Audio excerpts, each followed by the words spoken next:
Well, it's another day here in TNT and another day full of surprises. Well, this one actually took us by surprise. I wasn't expecting this. Sean Michael Small, let's get straight into your daily review.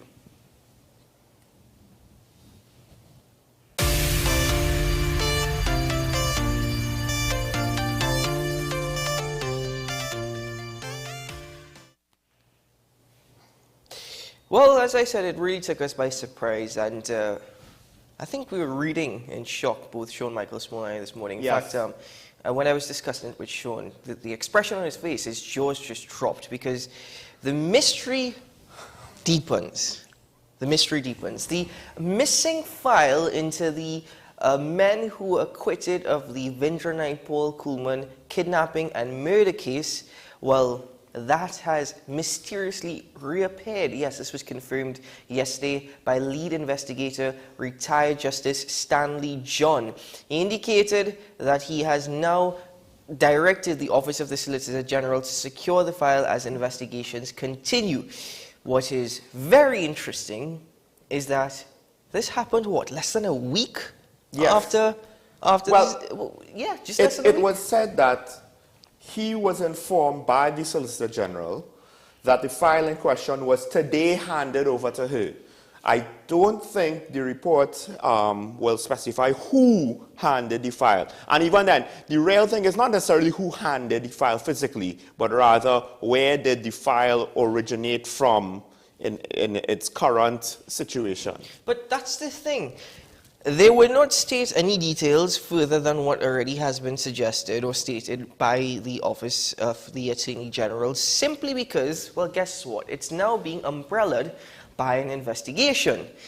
Very well done to them, in fact, because it's now shrouded in so much mystery that I have to even wonder or question, is this really a mystery?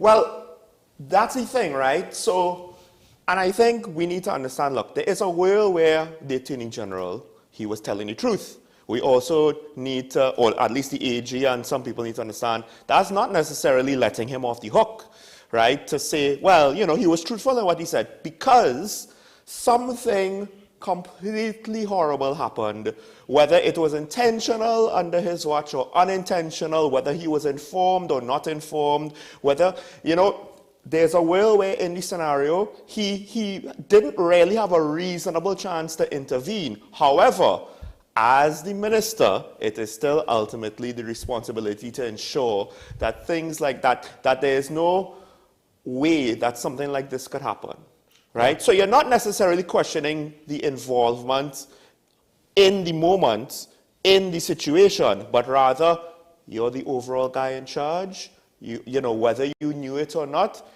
under your watch, you allowed an environment that facilitated this. And the result is bad enough that we can't just, you know, look the other way or say it's fine and he'll fix it and it's fine. Because you ask this, what if it happens again? What's to prevent it from happening again? Well, quite frankly, I'm not even questioning the Attorney General at this point. I'm questioning the entire Office of the Attorney General, simply because, well, it seems as though what happens inside their operations is they themselves aren't aware as to what's taking place. The thing is, for me, Sean, the mere fact that they were able to negotiate a deal where the state pays $20 million, just over $2.1 million per individual, the 9 men acquitted of the trial. Remember, this was a malicious prosecution case that went before the courts following the acquittal of the criminal case. To me, honestly, at this point, just based off of everything that has been suggested, everything that has been stated, though the investigation is taking place, and I will respect the investigation and listen attentively to the outcome of that, it just comes across to me, if I'm just looking at this from a layman's point, that it didn't disappear. It was deliberately misplaced. That's the impression I get. The thing is, you have to, a question that needs to be answered is, how is it that someone was involved with regards to negotiating of the settlement and getting the figure down from the 3.5 million that the claimants wanted? You were involved in that part, but no one was involved in the first part. And I understand there is an unfortunate world where somebody really dropped the ball and it was a mistake. It's just that even no matter how true that might be, I don't think anyone will accept it anymore, right? Like the responsibility of it getting to this point, oh, it's not just a simple mistake. Even if it was, and I don't know how it possibly could be, but even if it was, this is the heads will roll mistake, because in no entity, whether private or public, when you're going to cost your employer $20 million, I'm pretty sure that is grounds for not being employed by your employer very much longer. Costing your employer $20 million, it's costing the people of Transvago $20 million. At the end of it all, what is even more mysterious is that this file disappeared for 2 years. But within a week of the judgment being announced and the Attorney General addressing the nation, the address actually took place last week, Tuesday, this file reappeared. My speculation is somebody might be trying to cover their behind, but ironically, I don't necessarily know if this is necessarily smart, because now you have two ends of a paper trail, and you're allowing the investigators to potentially work both backwards from receiving the file as well as forward from, okay, the file went missing. Where are the commonalities? Who has it? And again, you know, you can't just say, oh, well, it went missing for 2 years and we found it. No. So You have to have proof to say, oh, I just stumbled across this thing in some room, in a broom closet. I didn't even know what it was. No. Whoever handed that in. That's the big $1 million question. Whoever handed that in. So then the next question, yeah, well, you just said the $1 million question, whoever handed it in. My follow-up will simply be, who's going to be the fall guy? You know, because with an investigation taking place, do we expect anything further to come out? Let's make a bet. I don't expect anything further to come out, because we were all taken by surprise by the Attorney General's explanation last week, Tuesday.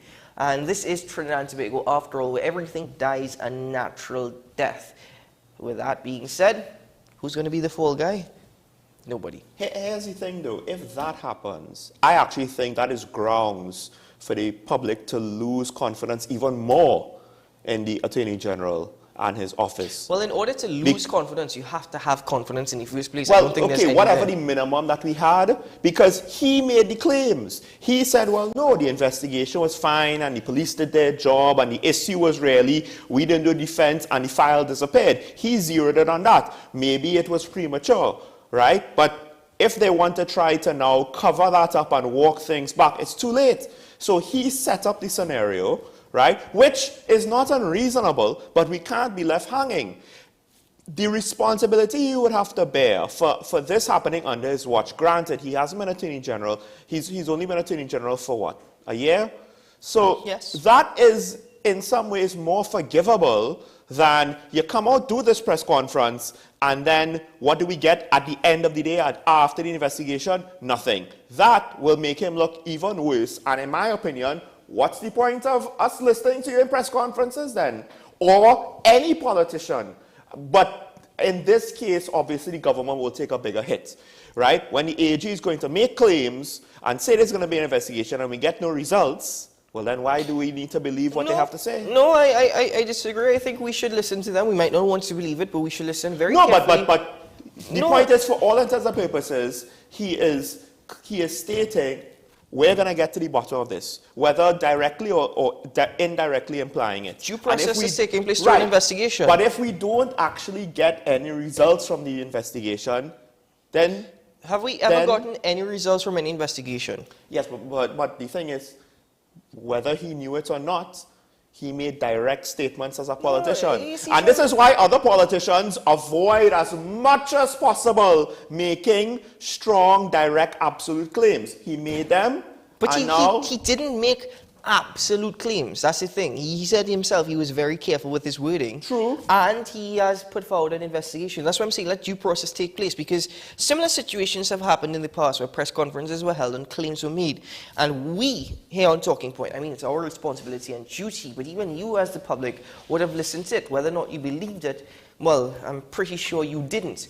The thing is, at the end of it all, listen very carefully. Take it all in. You know, let it let it actually dissolve within your system, digest it, analyze it, and guess what? At the end of the day, you can decide what you want next for Trinidad and Tobago within the space of 2.5 years. If we don't get any results, what will be the explanation given? The explanation given will be completely unsatisfactory. Completely. And it will further erode the criminal justice system, or rather the whole legal system of the country. It will. Anyway, and this is where the Law Association, one could argue, needs to, do whatever they have to do to ensure that the entire legal profession is not seen as like a joke by the public, because that's what's going to happen. As long as the money is flowing and as long as pockets are being filled, the Law Association of Trinidad and Tobago will, well, just as with any other association or organization, will remain silent until it is convenient. Anyway, let's move on. We have 2 more stories to get through with the time that we have left. And, well, this one actually is just to update you with respect to the Dragon gas field and the negotiations between Trinidad and Tobago and Venezuela following the United States granting us permission to negotiate, and that is Minister Stuart Young quietly left Trinidad and Tobago while everybody was asleep and landed in Caracas as negotiations have begun. He is leading the team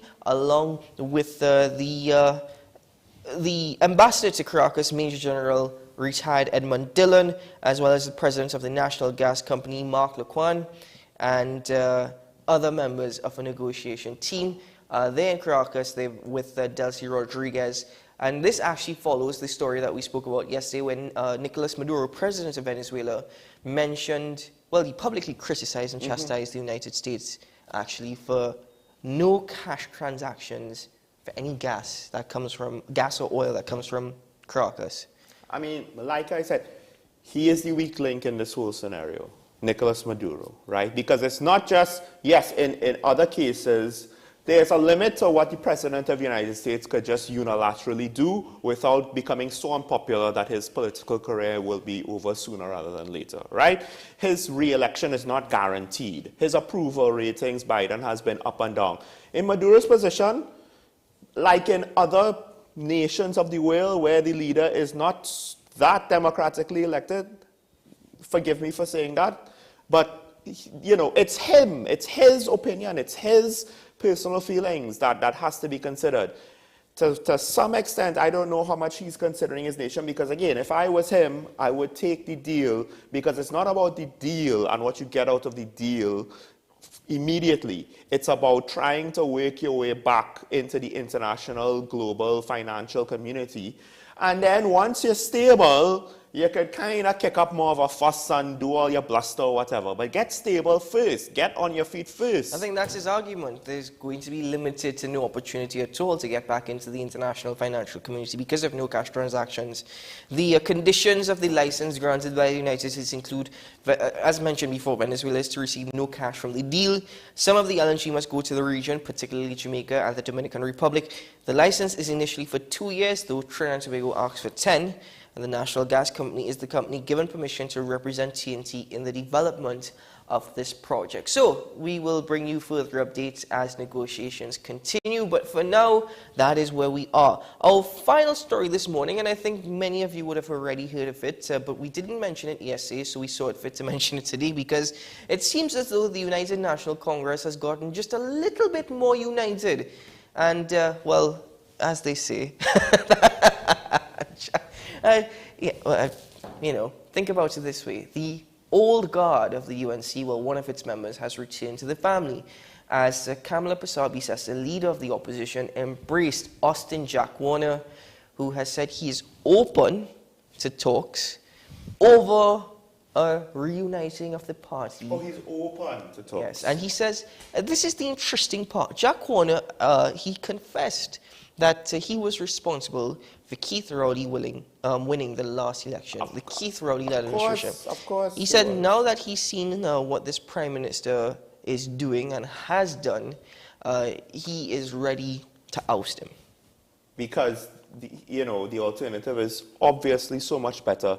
I mean, the alternative is so much better that he fell out with the alternative even before Keith Rowley got elected. But it's convenient, and now that he wants to switch gears, he can switch gears.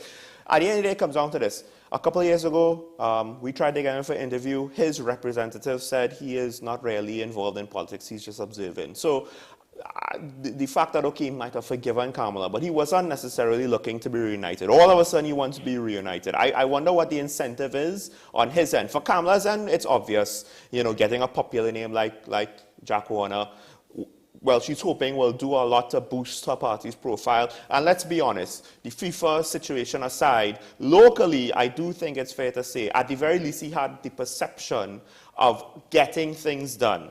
And it's, I mean, the flip side is how many ministers don't really seem to do anything for the last four administrations. Well, but he has those FIFA, he has that FIFA case over his head. Exactly. So if that's who you want to embrace, madam, thank good luck. I mean, yes, obviously the whole axe to grind, United States, whatever, it's still bribery. Now, well, what is bribery?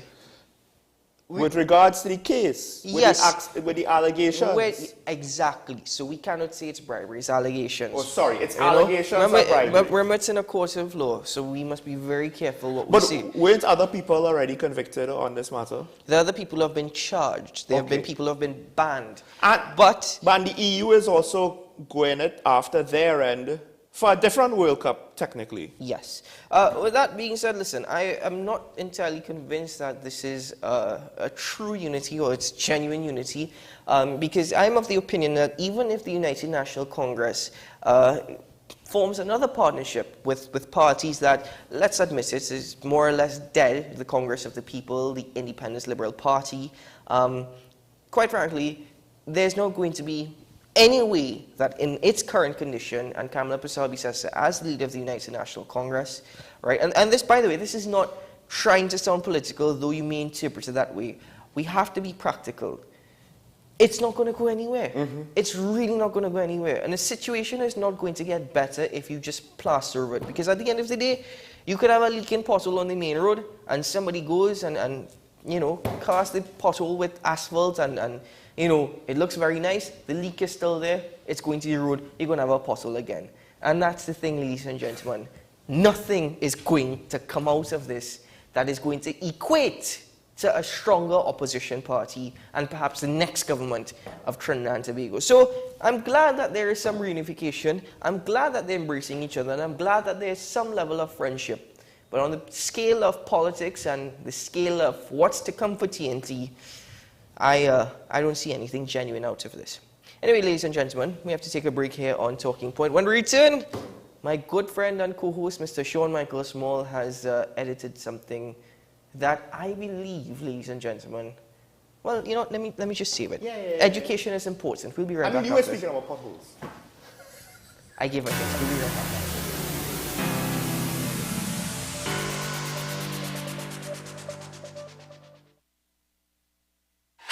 FanZone, your reliable, authentic supplier, has just gotten better. You can now visit our website www.fanzonett.com for your authentic wear and collectibles. The only place where you can use both your Visa debit and credit cards. Visit our website fanzonett.com to make your purchase today.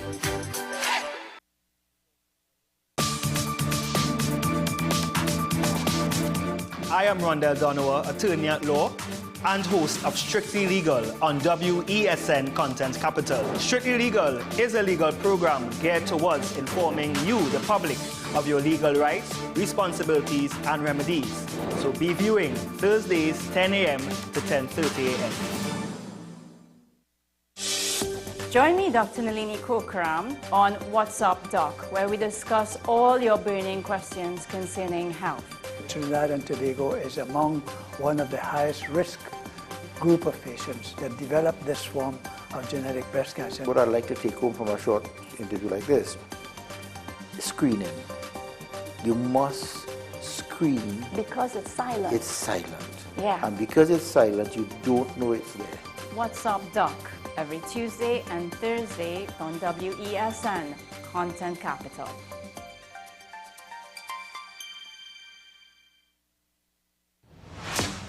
Is it politics? What is it? Is it that nobody cares about sports? The kind of support that sport used to get in the past is no longer here. The thing is, taking a knee doesn't mean that that's the only thing you're doing on it. Right. Taking a knee along with other stuff. Samantha, what are you looking forward to when you return home to Trinidad and Tobago after winning the title? Thank you very much for speaking it into existence. Is there no pressure on Nicholas Ball? It makes me more motivated to work hard and to go out there and rep the red, white and black. Why are we sending a team to the Winter Olympics? There are a number of Trinbagonians who are in the diaspora and have grown up in winter sport. It's an opportunity that the Trinidad and Tobago Olympic Committee will not close the door on. I also believe in the players that we have. Once you can motivate the players, you can get the best out of them.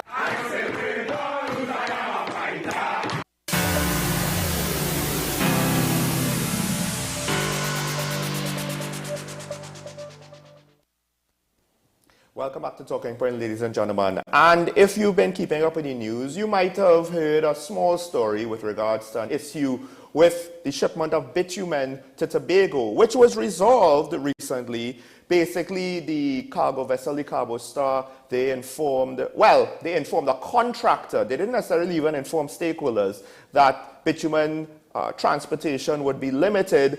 The Tobago House of Assembly, they made a fuss about it, and the Ministry of Works and Transport rescinded the new policy, I guess is one way to put it. I'm not entirely sure. It seems as though the management company of the cargo vessel were the ones that made that decision, but perhaps further details will come out, or maybe not. This is TNT. But bitumen, of course, as you know, are a necessary resource for road repair. It's been something of I guess you could say a sore point, particularly for those who look at the refinery and say, why did we close it down? Why are we importing all this bitumen? This is something that, Keaton, you've brought up on this show as well as the fact that there's more hole than road in too many parts of the island, and how much road repair have we been waiting on, and the expense, of course, all that's going to take. Well, Keaton found something interesting that perhaps could be implemented here. And this might be the answer to our needs. I don't know. Why don't we watch this, and then you could tell us what you think in the calling segment. It's time to cue this.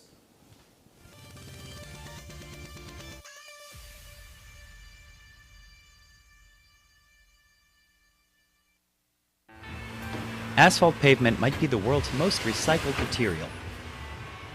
My gut feeling is that asphalt can be recycled indefinitely. But most recycling plants mix just a small amount of old product into mostly new pavement. That means we have to keep mining rocks and drilling oil just to keep roads in shape. One company says it's found a way to make 100% recycled asphalt.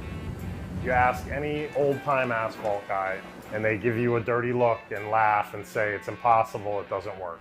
Recycled asphalt usually costs less than the brand new stuff. But if it's that simple, why isn't everyone rolling out roads made from worldwide waste? Asphalt has two main ingredients: crushed rocks and a sticky mixture that holds them together. That goop is mostly bitumen, a fossil fuel originally found in tar pits. People have been using this stuff for thousands of years to waterproof containers, build stone walls, and seal boats. Its first use on a road was likely in Babylon more than 2,500 years ago. Asphalt roads came to the US in the late 1800s, and within a few decades, demand grew so much that natural sources couldn't keep up. So it became more common to make bitumen using crude oil.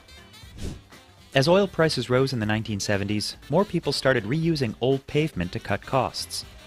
But regulators often limit how much old material can go into new mixes, usually around 30%, because of concerns that adding more would make roads weaker. That creates leftovers that can pile up. If New York is going to mill up 1 million tons of asphalt and only is allowed to replace it with 30% recycled, what are you going to do with those 700,000 extra tons? It has to go somewhere. In a place like New York City, which is almost always tearing up its roads to access utility lines underneath, asphalt recycling is a perfect match. You'll pave a brand new road and then Con Ed will come and dig a trench through it, and nothing stays down for 10 years anyway. Anthony Rose has been in this business for a decade. More and more companies are starting to use recycled asphalt, but not fully recycled. We are one of the few companies actually using 100% recycled. These pavers say it's no different to work with than conventional asphalt. Convincing customers it would be as durable as new asphalt was a big hurdle. We had to almost give stuff away for free. Everyone just has that old mindset, like if it's not broken, don't fix it. Our asphalt product here, which is 100% recycled, is actually 20% cheaper than our conventional asphalt. In fact, one study found that the more you recycle, the more costs fall, mostly because you don't have to buy new rocks or binder to hold them together. That helps explain why in countries like the US, Japan, and Finland, more than 90% of old asphalt gets reused in new roads. But if it's cheaper, why isn't fully recycled asphalt more popular? For years, asphalt producers and recyclers have fought a common enemy, blue smoke. It's a catch-all nickname for air pollution released while making asphalt. Some of these emissions can cause blood and liver problems. The more recycled asphalt in a mix, the more pollution you can get. Green Asphalt says it's found a way to minimize that problem. You have to find the right distance between the flame and the aggregate so you don't catch on fire. But even then, the process can create some blue smoke. The company told us its filtration system catches it. It actually uses some water and patented bags that we designed ourselves here that filter out anything that could be harmful to the environment. The idea is to clean up the emissions before they actually leave this smokestack. Blue smoke concerns are one reason many asphalt makers stick to about 30% recycled mixes. Older plants can't safely go above that without new equipment. Jim says economic incentives also play a key role because many asphalt plant owners also own quarries. They own the stone or the oil supply that they're using in their products. Why would they want to recycle when they're using their own product and selling their own product? We're trying to break that trend. We don't want to buy stone. We don't want to buy oil. We want to make recycled asphalt. That video courtesy of Business Insider. And it's important to note that part of the process also includes the use of paraffin oil. It has to be added to the mix in order to basically bring the asphalt back to life, because it would have been on the road, more or less the sun, the elements would have, worn it away. It's not going to be brand new. So paraffin oil or kerosene is basically part of that process. Even with that, though, it's still, one would argue, more environmentally greener than just trying to use straight new asphalt, new oil to make bitumen. And as it was said, it's cheaper, and you don't need to quarry or get oil/bitumen from abroad. So depending, it could help us potentially with regards to our balance of trade and with regards to the amount of quarrying we see all over the northern range, the eastern side of the northern range. Mm-hmm. Well, actually, I've been discussing this with quite a number of people, and one of our directors actually suggested, and I'm not entirely sure how true it is, that only a very small percentage, and I think he mentioned was less than 10% of our roads in Trinidad and Tobago actually utilize bitumen. With that being said, I'm rather confused. This is an amazing idea that the entire world has not caught on to as yet. And Trinidad and Tobago, knowing our situation, will be the very last, if ever it does catch on. The thing is, for me, why is it that in this day and age, when you have an issue that could be easily resolved, such as road conditions, a lack of bitumen, because of whatever reason, the shutdown of the refinery, the mere fact is, as mentioned, I think this was very, very important. Mm-hmm. The people who are responsible for paving the roads are essentially the ones who own the quarries, right? Because roads are made up of a mixture of rock and stone, asphalt and bitumen. And that's a similar thing here in Trinidad. Well, exactly. The companies that you see paving the roads all the time, and let's be honest with you, I think it's just one or two companies. One company is green in color, and the other company, I think, is white in color. I'll not call any names, you just figure it out for yourself. Are also the companies that own some of the largest quarries here in TNC. So why in the world is it that I would want to reduce my cost? Why is it that I want to reduce expenses when I could just be paid for doing 100% of the work or 70% of the work? Sorry, go ahead. No, well, in this case, though, one must ask, because technically speaking, the people responsible for road repair is the Ministry of Works and Transport. So this is beyond just a private money-making venture. You could say this is almost a public good, and it should be treated potentially as such, and private interests should not be involved. And here's the thing, those same quarry owners, contractors, what have you, they could potentially be given the contract to see about the plant to recycle the asphalt. Why not? If you're a businessman, that's a good business. First of all, if you're going to rely on the government to hold the old way of doing things, eventually we'll be stuck with an obsolete method that slowly but surely will make it harder and harder to function, right? Whereas if you engage in new processes, you become an industry leader, and you could take those things now throughout the region. So let's break this down actually. Think about it. If the government, and not a private entity, if the government were to invest in a new plant that actually recycles asphalt and allows for it to be 100% green, right? Think about this. One, there will be job losses for the private sector, and there will be less income. But then again, as it currently stands, there are only few benefiting from it. Two, the government actually is taking a step towards this entire thing, our goal to try and fight climate change. If we're trying to make a greener economy, that is one huge step in that direction, because plants are popping up, and Trinidad and Tobago's government could invest in that. Remember, it's an investment. Two, the government will create employment. Then and again, in TNT, history shows that any company that is created by the government, then and again, just a couple of years later, is washed away by debt, is washed away by bankruptcy, so on and so forth. But if we get this right, it's a brilliant idea. So green, 2, more employment, and 3, we're going to be an industry leader, because this is something that we could look at not only for Trinidad and Tobago, but for the Caribbean.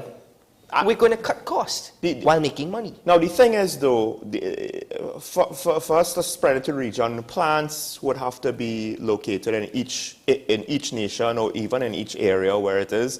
But our experiences and our expertise, and once we potentially refine the process, that could be carried to the other countries in the region. And if you, like I said, if you position yourself to be the leader, it's easiest to just let these guys from Trinidad do it. Why do we have to do it? And for a nation like ours, and this is for, you could argue, all of the islands across the Caribbean, right? Guyana might be okay with this for now, but even their president seems to be a bit more forward-thinking, so they might even want to look into it. Balance of trade, right? Yes, Guyana produces oil, but if we wanted, we still have to buy oil from them. Balance of trade is one of the major sticking points. Before COVID, that was what was wrecking the economy. The fact that we weren't earning enough money outside to come in the form of foreign exchange. But even if you didn't have foreign exchange, right, what people seem to not understand is it's not just about foreign exchange. If we use the US dollar as our currency, the point is we'll have money going out and not enough coming in, and eventually it'll just suck us dry. Well, that's the thing, actually. Our import cover due to our foreign exchange reserves when the budget was read was, I think, between 7 to 8 months. I wonder where it currently stands. Now, all that being said, bear in mind something, ladies and gentlemen. It is of my opinion that the roads in Trinidad and Tobago, and I've stated it before, are deliberately left this way. Deliberately. Think about it. Yes, there are contractors who are benefiting when road repairs come around, but only in Trinidad and Tobago would you see somebody paving perfectly good roads while there are other roads that are falling apart every single day. The holes are getting deeper. You have to even wonder where the road is sometimes.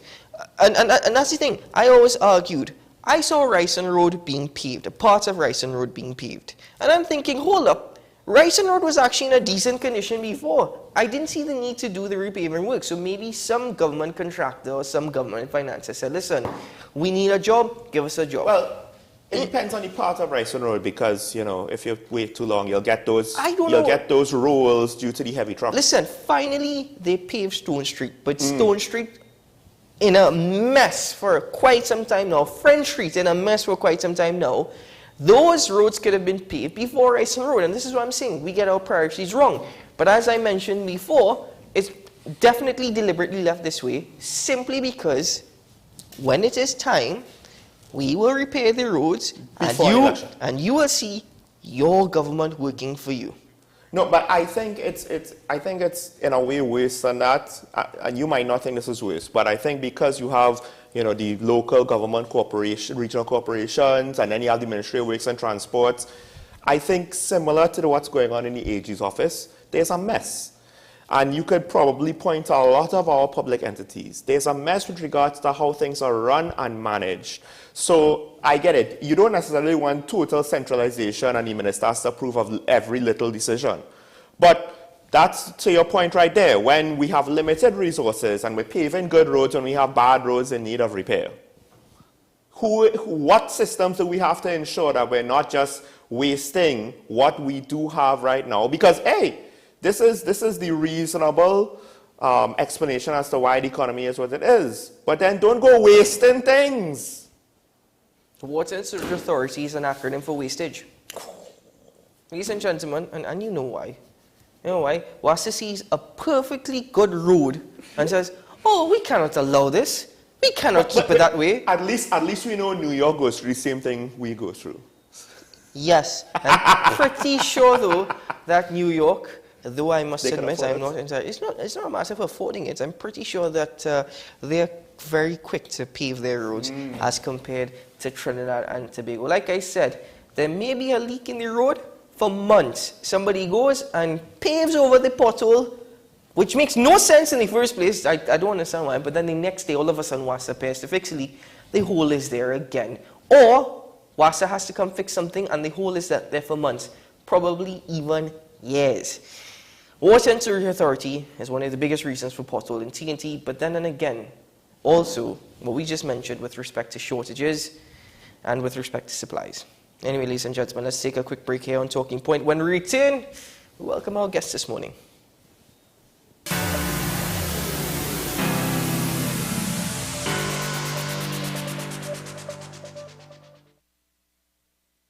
With society plagued by a host of issues, with debates surrounding our urgent concerns falling short, with questions of our future not always being answered.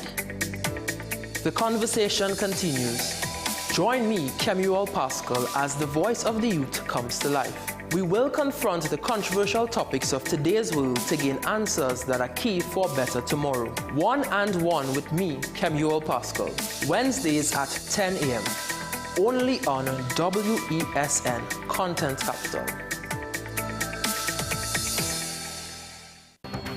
The issue, the continued rise in the price of flour and its impact on the cost of living in Trinidad and Tobago. How should we go about it? I want to ask you what has been revealed to you about the state of vulnerability in the country because of this exercise and because of what we're going through. Is the government losing the war on the vaccine front? The discussion should revolve around the common good for the greatest number of people in Trinidad and Tobago. How do we inculcate a sense of respect and regard for people who may not be of your own political ilk or persuasion? The communities are now being used by political opportunists. So when the tables are turned, it's the same way. Okay, this has been 10 questions. I'm Andy Johnson, and we'll see you next time. The best birthday gifts are at dbesttoys.com. Shop for the best brands you love at the best prices. Like VTech, Leapfrog, Fisher-Price, Play-Doh, Hot Wheels, Barbie, Cocomelon, LOL, Baby Alive, Crayola. Visit us in-store at Forces Flagship MacBean. Shop online now at dbesttoys.com. Order via call or WhatsApp at 32DBEST to order. And remember, we have the best toys at the best prices. Take some time for yourself or spend some time with the family at Sandy Point Village Hotel. Enjoy our various studio and suite apartments, self-contained with their own kitchenettes and Wi-Fi. We also have our famous 100-foot swimming pool and our beachfront restaurant, the Steak and Lobster Grill. And our location in Crown Point puts us near the center of activity from the nylon pool to the local nightlife. call us and make your reservations at 639-8533, 389-2378, or email us at sandypointvillagehotel@gmail.com.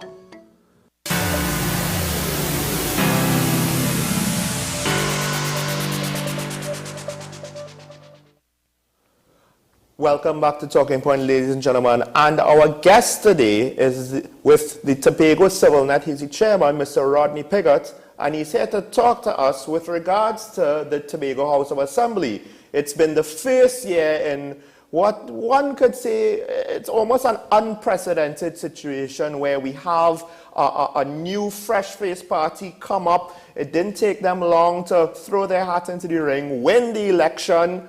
And the results have been, one could say, mixed, depending on your point of view. Less than admirable. Let's put it that way. Well, I mean, but it allows us here in TNT perhaps to see what would happen when you put some potential newcomers into the ring, see what happens, how will the voters respond, how will they rise to the occasion. There's a lot of new first with regards to the political landscape. Things are not how we see them normally play out with our national politics, and even to some extent how the THA has operated before. So it's a refreshing change, but the people, the public did have their say. And to talk to us about those results, as I said, we have Mr. Pigott. Good morning, sir. Welcome to Talking Points. And good morning, Sean and Kitan, and to your listening audience far and wide. Good morning to you all. Good morning, Mr. Pigott. Glad to see you here with us. So, as mentioned before, the poll was less than favorable. In fact, when you take a look at it, how would you rate the overall performance of the THA administration over the year? And very poor actually got the highest in terms of feedback. Right, and of course, what we heard in the poll, Sean and Kitan, was more or less frustration from the people, and that frustration, while it was not necessarily because things were not being done, the frustration was largely due to the communication of what was being done may not have been as succinct and as transparent. So while things were in fact taking place, while this new administration were in fact following their promise to the people to fix things and attempting to do those things, the transparency of those things being done, the communication of those things being done may not have been as succinct as hopefully it would be. And as we're seeing now, things are becoming more clear to people as this executive, these secretaries and so forth, they are in fact communicating more directly with the people as to what's going on. As you all know, and you guys are all students of politics and governance and so forth, in a democracy, the bedrock of a democracy is information. If the people are not getting the information, if things are not as transparent as they should be, then it doesn't appear as if things are being done, even though things are being done.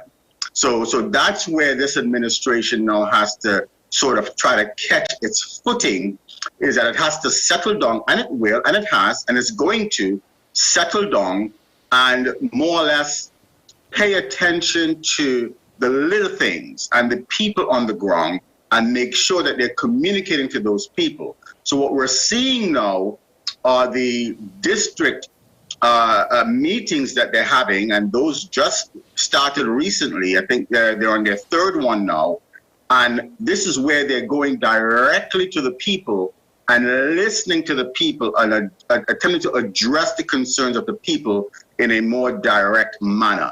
What we will then see now, if they continue this pattern of transparency and enhanced communication in the second poll, which will be at the end of their second term, we want to now see that redound into an improvement in that scoring. When you say at the end of the second term, you mean the second year, or you mean after? The second year. Right. The second year. Now, yeah. This poll is an annual poll, and it's going to be conducted every year, regardless of who is in office. Right. This is not a poll being done against any particular executives in office. So if in after their 4-year stint is over, if they do not get back into office, if the people choose to hire a new set of executives to go into office and manage their business, those executives, that THA will also be polled. This is a tool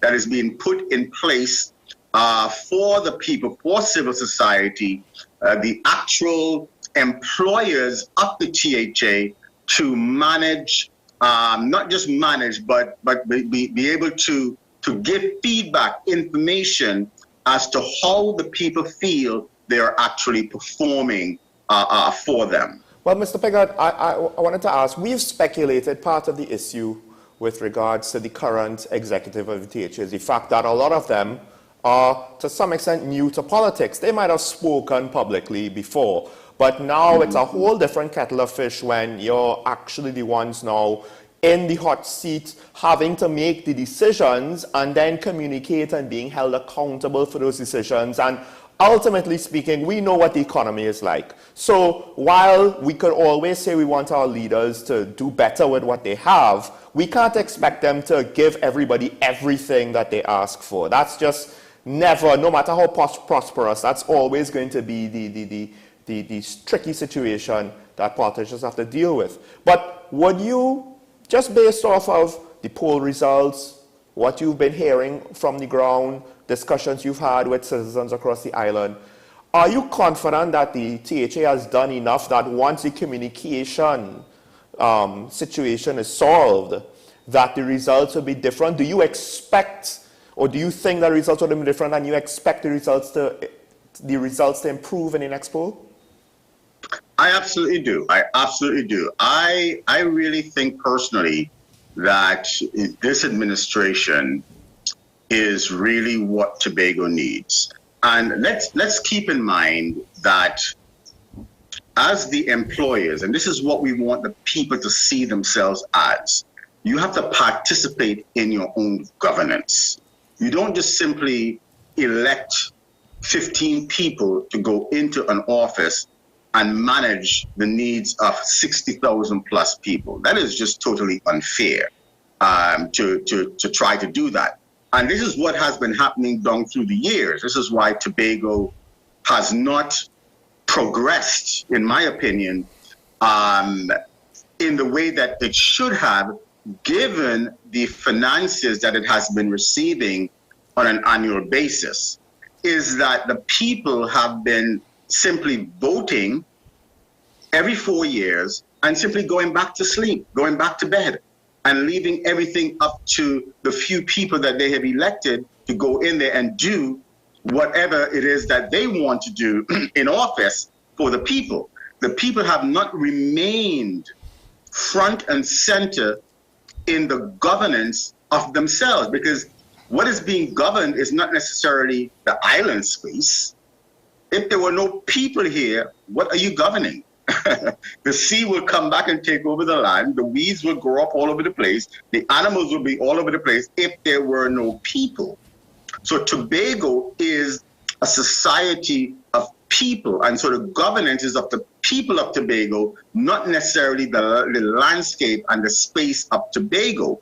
So if the people themselves are not active in their own governance, then what you will end up having is what we faced the last number of years, where a lot that should have gotten done did not get done as it should have, because the people have not been active.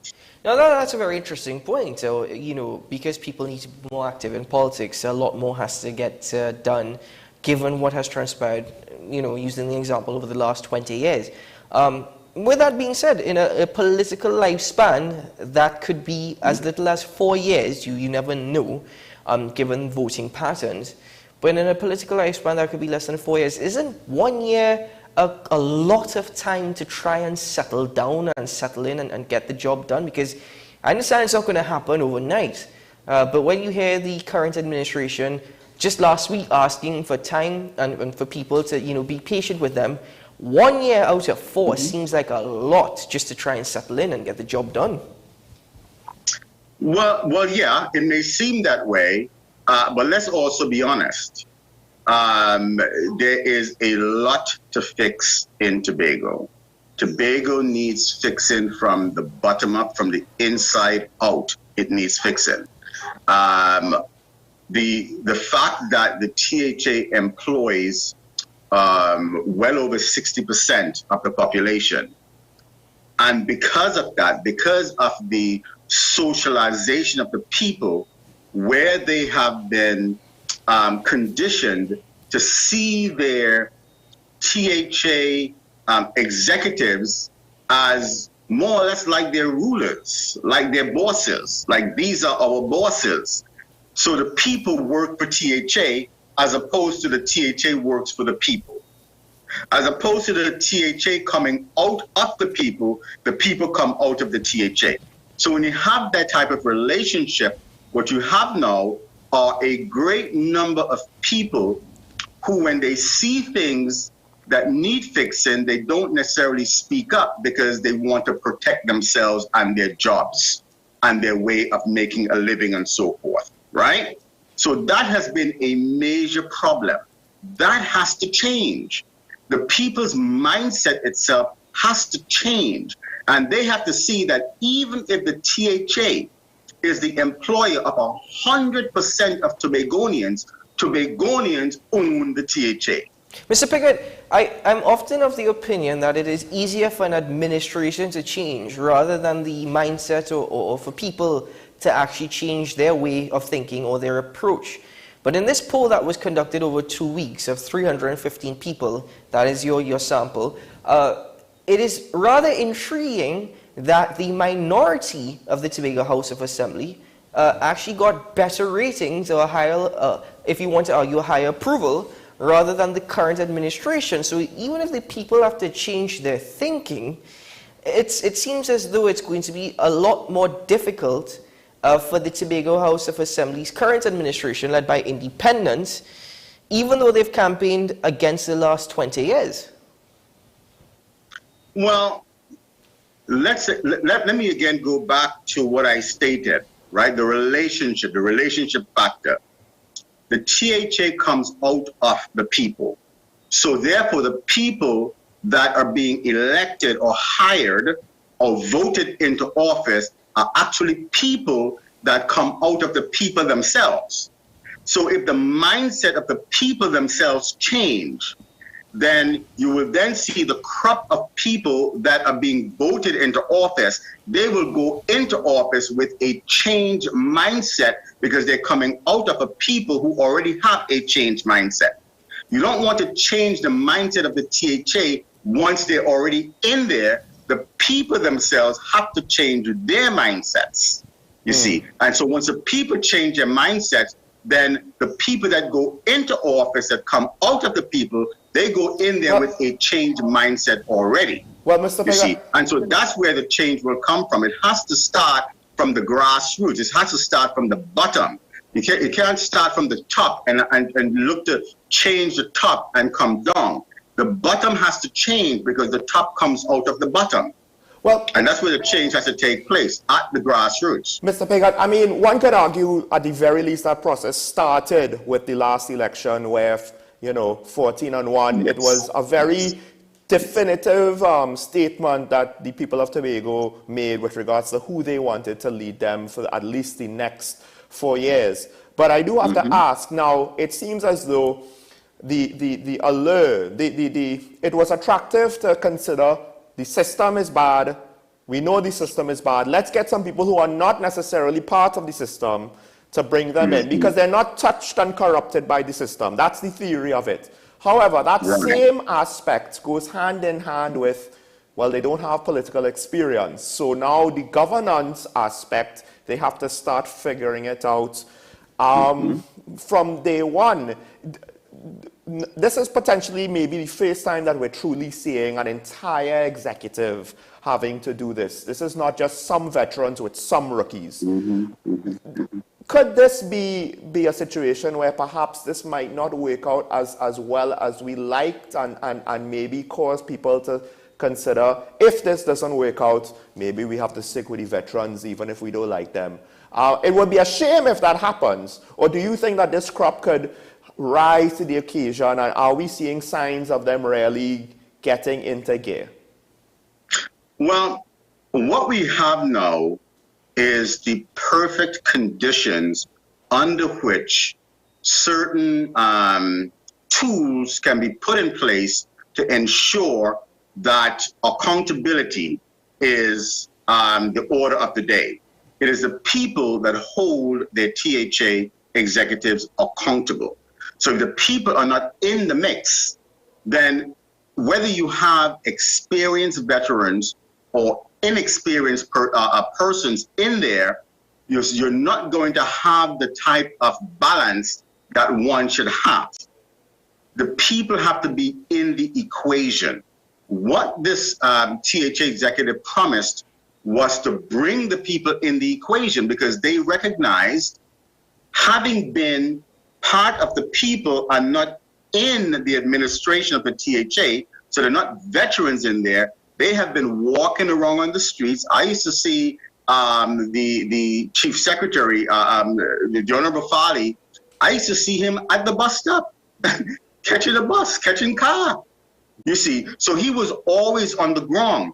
Faith, Dr. Faith, the deputy chief secretary, I used to see her all the time walking around. These people were always on the ground with the people, so they knew how the people felt, and they knew as part of the people what was needed to bring the balance between the executives and the people. And that was, once they got into office, to bring the people with them into that office and create what they call an e-governance platform. They talked about creating an e-governance platform, creating a platform where every decision that is made, they will consult with the people and give the people information before the decision is made, etc. So they promised to get the people involved up front. Mr. Piggott, I apologize for having to cut you, sir. We've actually gone over time, but I want to thank you very much for joining us this morning.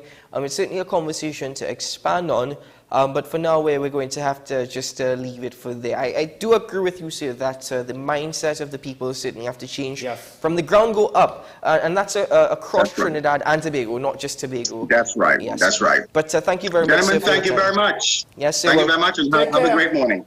All the best, All sir. right. Have a great morning. All right. Well, that was the chairman of the Tobago CivilNet, Mr. Rodney Piggott. Thank you very much for your time, sir, once more, and for delving deeper into this situation across in Tobago. We take a break now for WSN's News on the Hour, and upon the return, well, we open up the phone lines, and we have a question of the day for you. We'll be right back.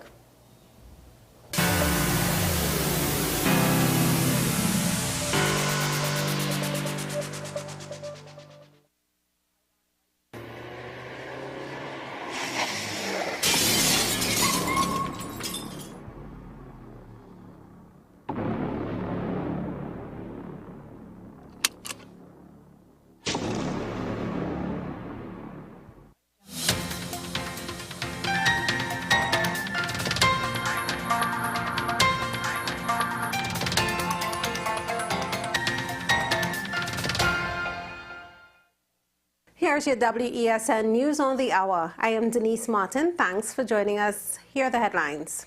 Carnage man gunned down. Former UNC Minister slams AG response to lack of defense. Downward slide in global food prices continues. And internationally, Palestinian gunmen killed in Israeli raid in Jericho. Now for the details. A Carnage man is the country's latest murder victim. 39-year-old Daryl Nicky of Mount Pleasant, Carnage, was seated on the sidewalk at Western Main Road, Carnage, opposite the post office with two other men, when a heavily tinted vehicle stopped in front of the group and began firing shots at them. He died at the scene. Investigations are continuing.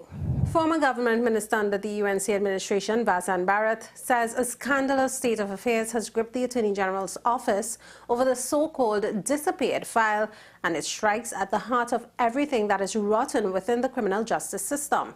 Barrett said the state's failure to offer a defense, despite at least 5 notices, is beyond belief and suggests, at best, dereliction of duty, and at worst, a willful and deliberate attempt to pervert the course of justice.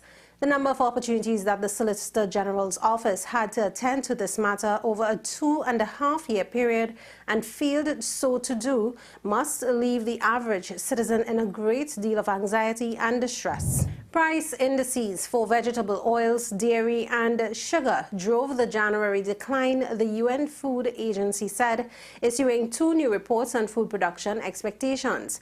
The FAO Food Price Index fell 17.9% below its all-time peak, reached in March 2022 following Russia's full-scale invasion of Ukraine. The downward pricing trend was helped in part by a pivotal agreement signed in July to unblock Ukraine grain exports amid the ongoing war. Tracking monthly changes in the global prices of commonly traded food commodities, the latest index averaged 131.2 points in January, falling 0.8% since December. In international news now, 5 Palestinian militants have been killed in an Israeli army raid near Jericho in the occupied West Bank. The armed wing of the Islamist movement, Hamas, said all those killed were its members. It is the latest in nearly nightly operations by the Israeli military targeting militants in the territory. The last 2 weeks have been a particularly bloody period with deadly Israeli raids and Palestinian attacks on the Israelis. Well, that was your news to the hour on WESN. I am Denise Martin. Thanks for watching.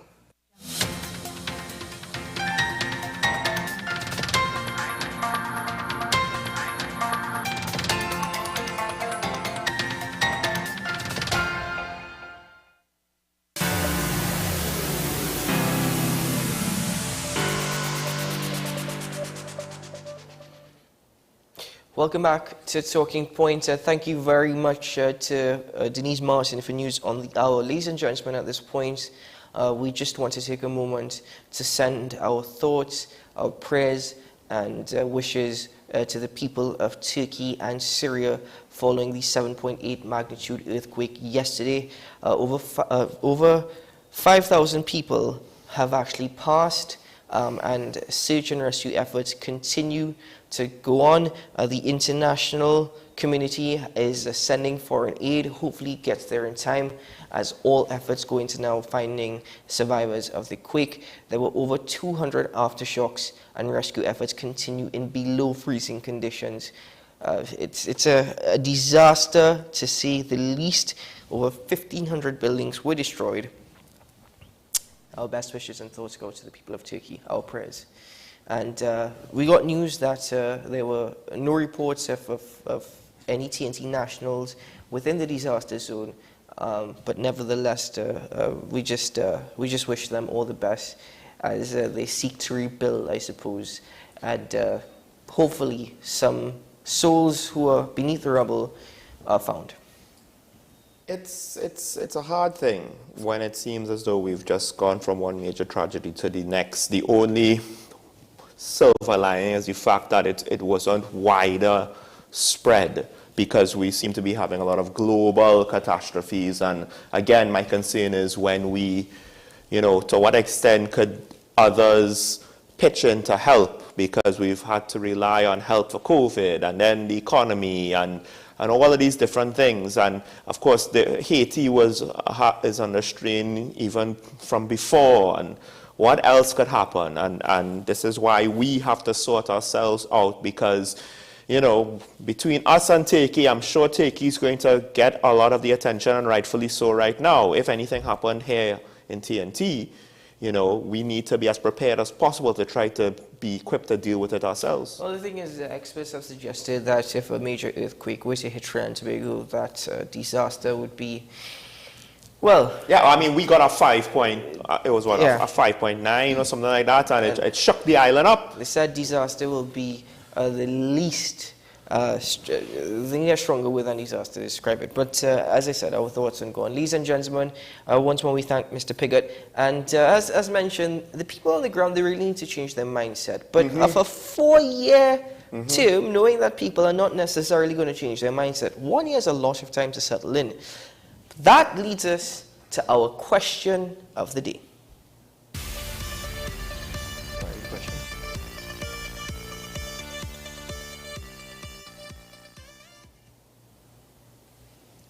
Folks, and our question of the day is 1 term enough for any government to implement significant changes that will bring prosperity to Trinidad and Tobago? Is 1 term enough, whether it's the THA or the Parliament? Because a lot of improvements to permanently fix a problem and to bring it up to where we would ideally want it to be, they might take more than 4 years, 5 years. They might take 8, 10 years. Some infrastructure projects could take even longer. So what do you think, folks? How much leeway do you think a government should be given? Because the flip side is we've seen situations where, I mean, recently it was only 1 term that the partnership got. Yeah, but the key word in this question is implement. Yes. The key word is implement. Well, yes. So implement meaning to start, or implement meaning to really get going? Starting is not necessarily implementing. Exactly. So that is why you have to be focused on being lethal about getting things done. But I'll tell you what, with that question, let's open up our phone lines now, ladies and gentlemen, where you, the viewer, have the opportunity not only to answer our question, but to comment on anything Sean and I spoke of this morning. With that being said, you're also free to ask Sean and I questions. We will do our very best to try and answer them. You may call in now. The phone lines are on your screen. Join us in the conversation. We just ask that you be mindful of your time, of your contribution. Be respectful to other callers. Please mute your television when making your contribution. And also, as my co-host always likes to say, do not call in at the 11th hour. Come on, people. Phone lines are open now. Yeah, I've noticed that, especially the last couple of days, where it takes a while to get the first call, but then towards the end, I'm just hoping that we don't have a backlog of calls at 7:25. Well, 9:25. We start with our caller this morning from Dabity. Good morning, caller. Hello? Hi, good morning. Morning. You on the air? Good morning, Shagonas. Good morning, Shagonas. More than enough to start the process, and that is our problem. As I always told you, government is about law and order, enforcing the law, and that is what you judge on. And you look at what sort of progress you know. You're not going to solve the problem, or not all problems. Some problems could be solved within a week, but others will take a long time. And that is the problem with your guest. He praises this regime in Tobago who do not follow the law. But if one thing he admits, they have been getting money that they have been wasted. Because he say for the money they get, they don't have anything to show for it. Any questions, gentlemen? No, not at all, but thank you very much for answering the question. Actually, do you have a question? Sorry. I'm not sure if that's actually what he said. I think what he was saying was that they weren't communicating what they accomplished properly. Remember, when we were talking about wastage with regards to road repair, and that's a national thing, so I'm not sure where you got that. Where they have to communicate. Well, that government is concerned. Not about raises, you have funds and all them things. That is not what the government is about. Not employing 60% of the people and giving out everything in contract. Right? Yeah, but that's inherited. They didn't institute that. That is what I said. Right. 1 term is enough to start. Yeah. True. But thank you very much. Thank you very much, Shagonis, for answering our question this morning. I will say, though, what has this administration achieved? Well, that is the thing. communicating That's is one something thing, to but- ask Mr. Piggott next time. You know, he seems confident they've achieved something. What is it? Call on like. All right, thank you very much. I'm sorry, we do have a call. We have an next caller, so we Good have morning. to end this here. Good morning, San Fernando. Good morning. Morning. What the professor said about Mr. Piggott there, Mr. Piggott is one of those that, in my opinion, that courts this new THA. So he is, in my opinion, he's a bit biased. However, set aside that, I want to comment on this issue again with the AG and this file missing. You know, the AG tried to focus on the file and talked about this case was a slam dunk and to get the judgment set aside. One of the things that we have... Hello? Oh, no. Hello? All right, I'm not entirely sure what happened there. Caller from San Fernando, we do apologize, but you can call back in and you can continue your points. In the meantime, we have a caller now with us from Tunapuna. Good morning, caller. Hello, good morning. Hello, good morning to the panel.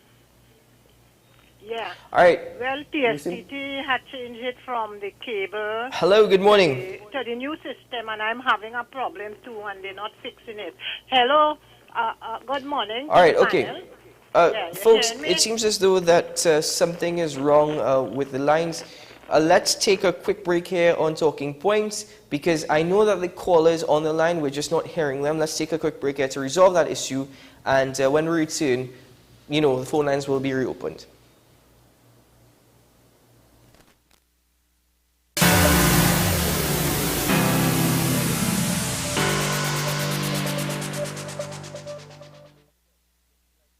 The best laptops and tablets are at dbesttoys.com. Get a Gateway 14.1-inch Ultra Slim notebook or an HP 14-inch laptop at the best prices in TNT. Get the Fire 7 tablet for $474.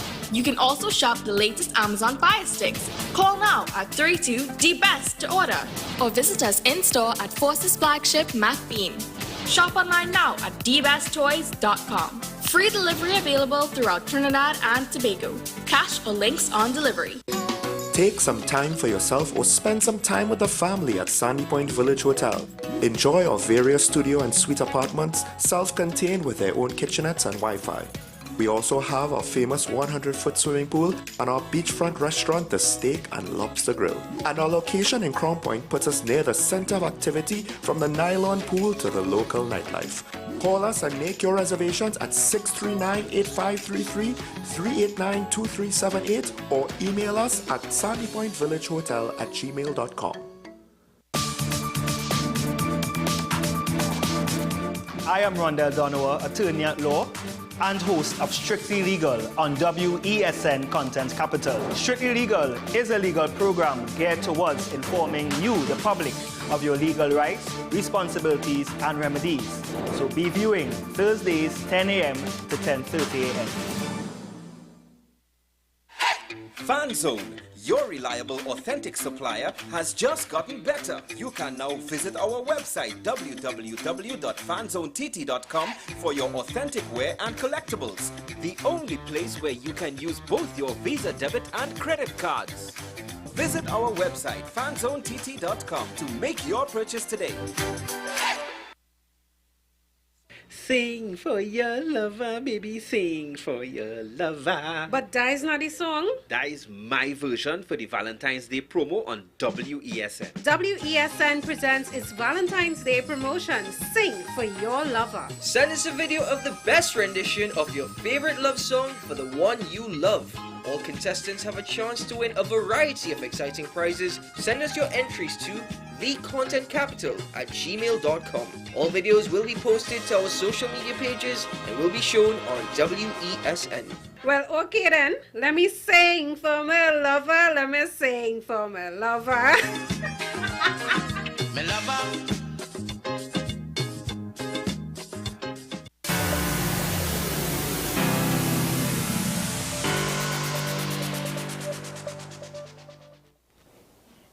Welcome back. We do apologize for that, Zelia. Hopefully the issue is now resolved. Let's open back the phone lines. We have a caller, my apologies, sorry, caller from San Fernando and from Tunapuna. Please call back in. We have about just about 7 minutes to do so. Caller line with us from Arima. Good morning. Good morning, gentlemen. Good morning. Well, I haven't called you all in a while, but I follow the program every night due to work. What I have to say is this. It could take our government 6 months, not a 2. Caller, could you just hold on one second, please? I think, again, the lines have been switched. We're hearing a busy tone. All right, thank you. Caller, continue. Hear me now? Yes, we can hear you. Nice. Here what happened. If Sean go Santa Rosa lights, Tampuna Road lights, Omira Road lights, and he go on the inside, watch at the state of the roads caused by the trucks. And it's not because of the trucks, you know. It's because of the quality of the mix. Right? Now, with regards to change, our constitution needs to change. So the system has to change. Here's why the system has to change. We have separation of powers, where we have the executive, the legislative, and the judiciary. Now, the Prime Minister could determine who is the President, who is the Chief Justice, who is the Commissioner of Police, who is the Chairman of the Police Service Commission. The only thing I feel he can't control is who in charge of elections and boundaries. You might be surprised. That is what has to change. Yeah, I hear you, caller. We have to elect a president, and the president has to be given substantial duties. Because one section is to create the law, which is the parliament. The next one is to enact the law, which is the president. And the third one is to enforce the law, which is the court. Yeah. So when one person has control over all three, how could we prosecute a politician for corruption? Well, caller, thank you very much for your contribution, and I appreciate it very much. I hear your last point as well. Very, very important point. We have a caller line with us from Claxton Bay. Good morning, caller. Yeah, hi, morning, Keaton and Small. Morning. You know, one of the things I didn't hear you talk about is this thing with this woman who went in this health facility with the 2 babies when the doctor had run her out the office. I mean, something serious like that. How could we have doctors or nurse or anybody who come to a health facility mentioning that, and especially as a woman complaining for pain with a baby, with, you know, it's strange here, and you run that person out, you didn't even call an ambulance or nothing like that, and being made mention of that. Come on, who is these people? We doesn't know who is these people, what they look like, where they're from, how you could be treating your own people in a country like that. And the next thing about the Attorney General with the case files, we had already here with a permanent attorney, we had a lot of case files that end up in his office. I don't know if you know about that. So then when things like this missing, we shouldn't really think because it's happened already. Thank you. Thank you, caller. Thank you, caller. Caller on the line with us from San Fernando. Good morning. Morning, gentlemen. Good morning. Morning. You hear me now? We can hear you, yeah. Yes, I'm not sure if you heard my first point, but let me get to the second point. With respect to, as I said, the Attorney General and this issue with these gentlemen seeking compensation. Now, what we have missed in this entire thing is that the master of the court, even though the compensation was given, the master of the court had to assess the compensation, and the outrage is about the amount. But let me say this, there have been 2 reports, at least I remember 2 reports, and I remember Chief Justice Dilaba still speaking about this. I can't remember who else spoke about it. But the conditions of the prisons, and that is the reason why this compensation has been given, is the condition of the prisons. This is, I am talking about reports that over 20 years older. Yes, yeah. Yeah.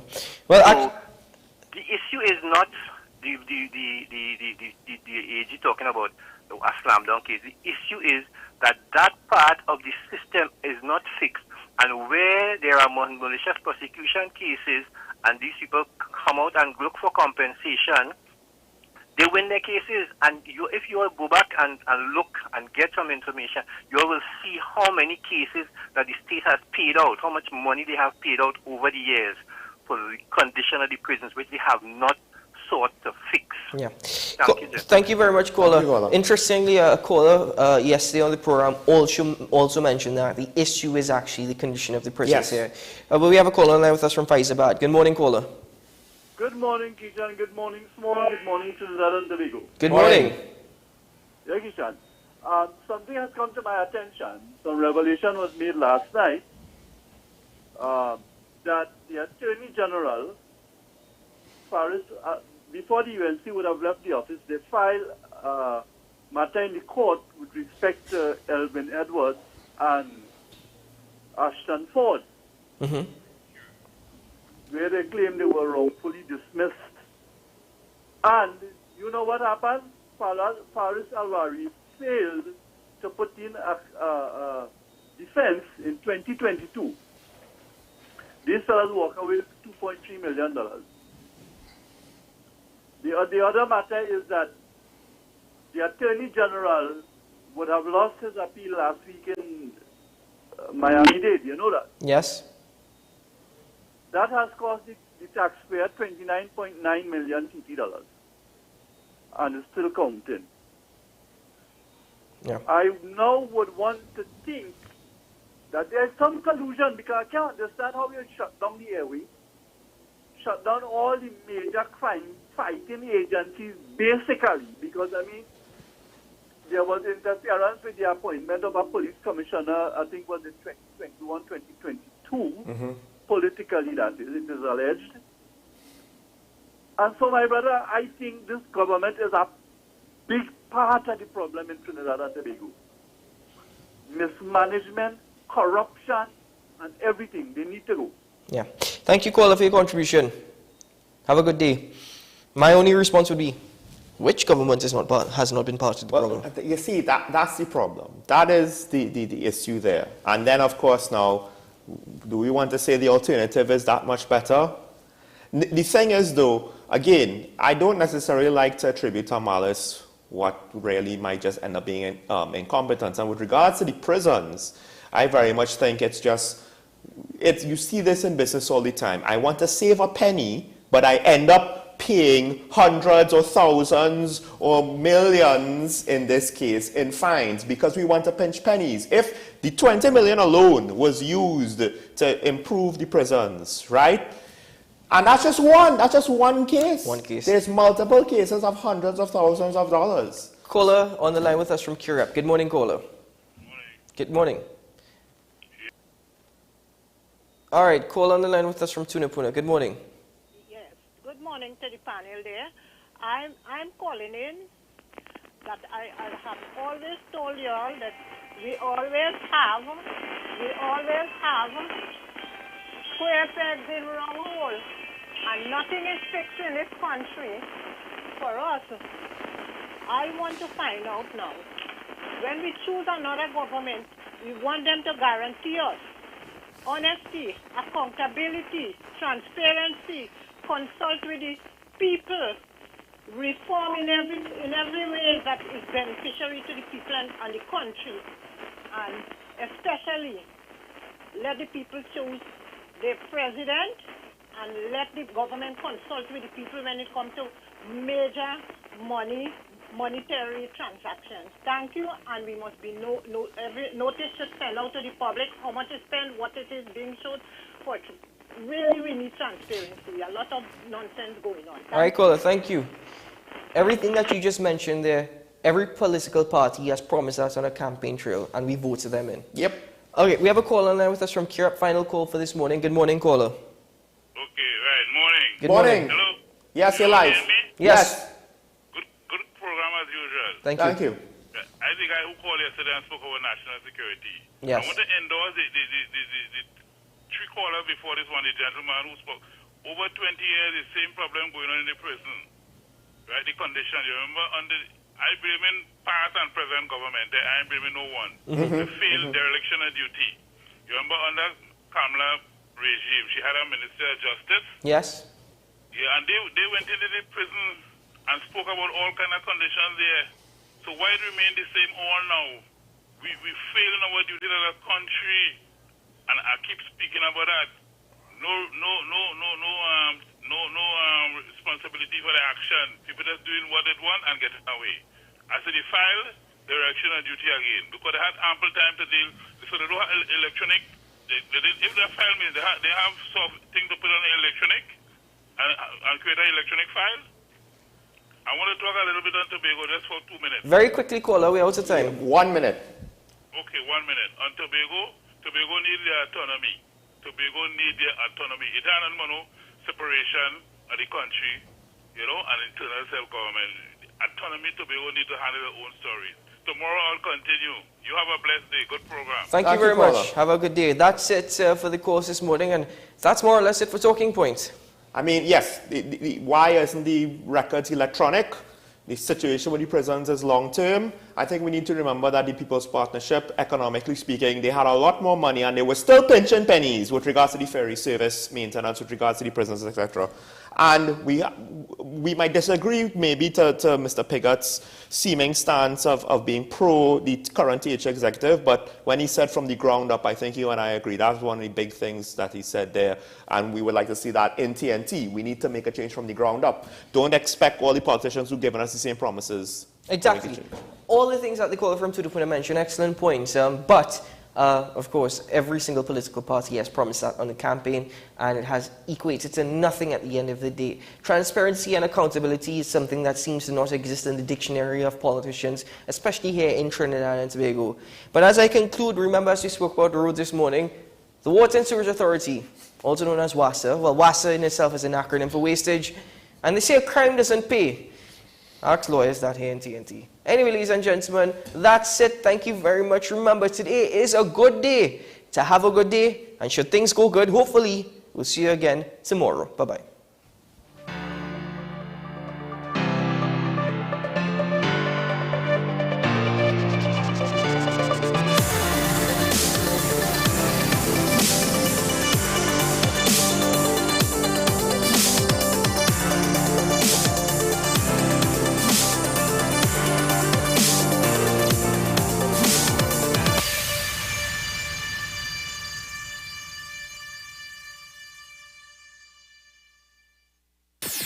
WESN.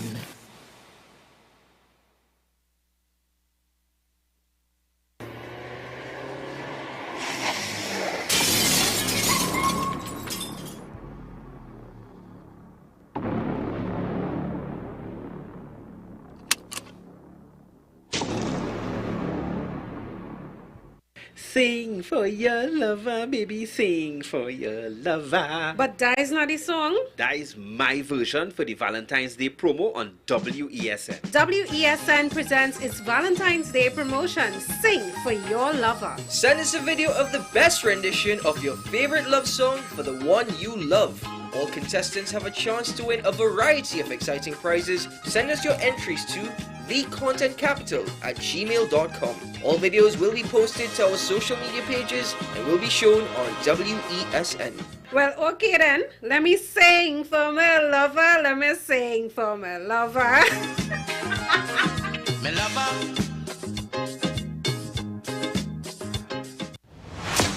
Is it politics? What is it? Is it that nobody cares about sports? The kind of support that sport used to get in the past is no longer here. The thing is, taking a knee doesn't mean that that's the only thing you're doing on it. Right. Taking a knee along with other stuff. Samantha, what are you looking forward to when you return home to Trinidad and Tobago after winning the title? Thank you very much for speaking it into existence. Is there no pressure on Nicholas Ball? It makes me more motivated to work hard and to go out there and rep the right and black. Why are we sending a team to the Winter Olympics? There are a number of Trinbagonians who are in the diaspora and have grown up in winter sport. It's an opportunity that the Trinidad and Tobago Olympic Committee will not close the door on. I also believe in the players that we have. Once you can motivate the players, you can get the best out of them.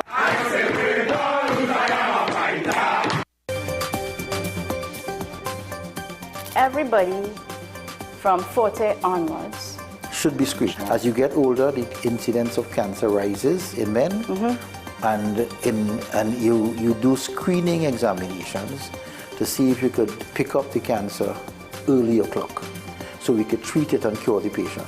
What's Up Doc, every Tuesday and Thursday on WESN, Content Capital. I'm Andre L. Batiste, and you're watching WESN, the Content Capital.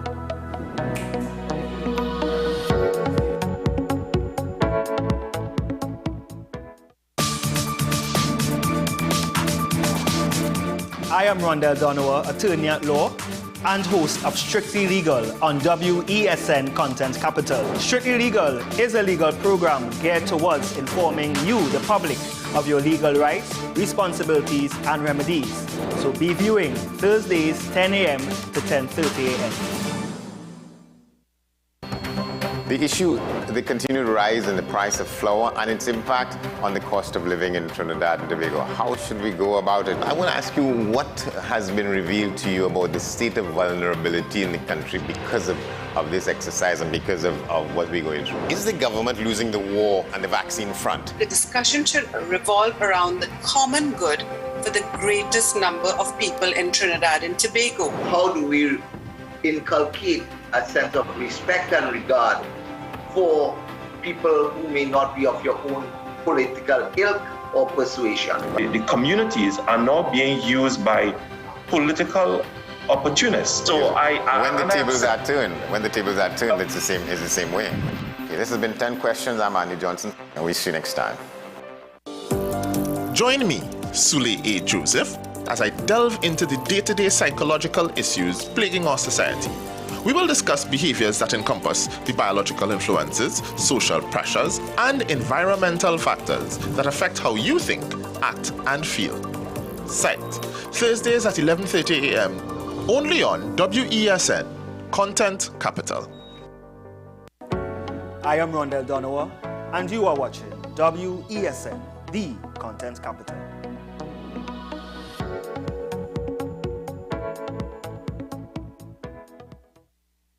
With society plagued by a host of issues, with debates surrounding our urgent concerns falling short, with questions of our future not always being answered. The conversation continues. Join me, Kemuel Pascal, as the voice of the youth comes to life. We will confront the controversial topics of today's world to gain answers that are key for a better tomorrow. One and One with me, Kemuel Pascal. Wednesdays at 10 a.m. Only on WESN, Content Capital. Sing for your lover, baby, sing for your lover. But that is not the song. That is my version for the Valentine's Day promo on WESN. WESN presents its Valentine's Day promotion, Sing for Your Lover. Send us a video of the best rendition of your favorite love song for the one you love. All contestants have a chance to win a variety of exciting prizes. Send us your entries to thecontentcapital@gmail.com. All videos will be posted to our social media pages and will be shown on WESN. Well, okay then. Let me sing for my lover. Let me sing for my lover. My lover. I'm Sean Michael Small, and we are WESN, the Content Capital.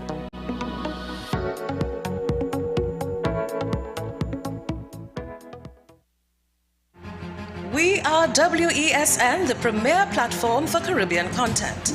WESN, covering West, East, South, and North. WESN, we entertainment, sports, and news. WESN, available on Greendot 7, Amplia 118, Airlink 17, Bmobile 107, Digicel 21, ICNTT 105, and Flow 110. Connect with us at WESNCC or stream online at www.wesncc.com. WESN, your premier platform for Caribbean content. WESN. Many people there have said that the aid workers haven't reached them in time, that people were literally using their hands to try and pull loved ones out of the rubble.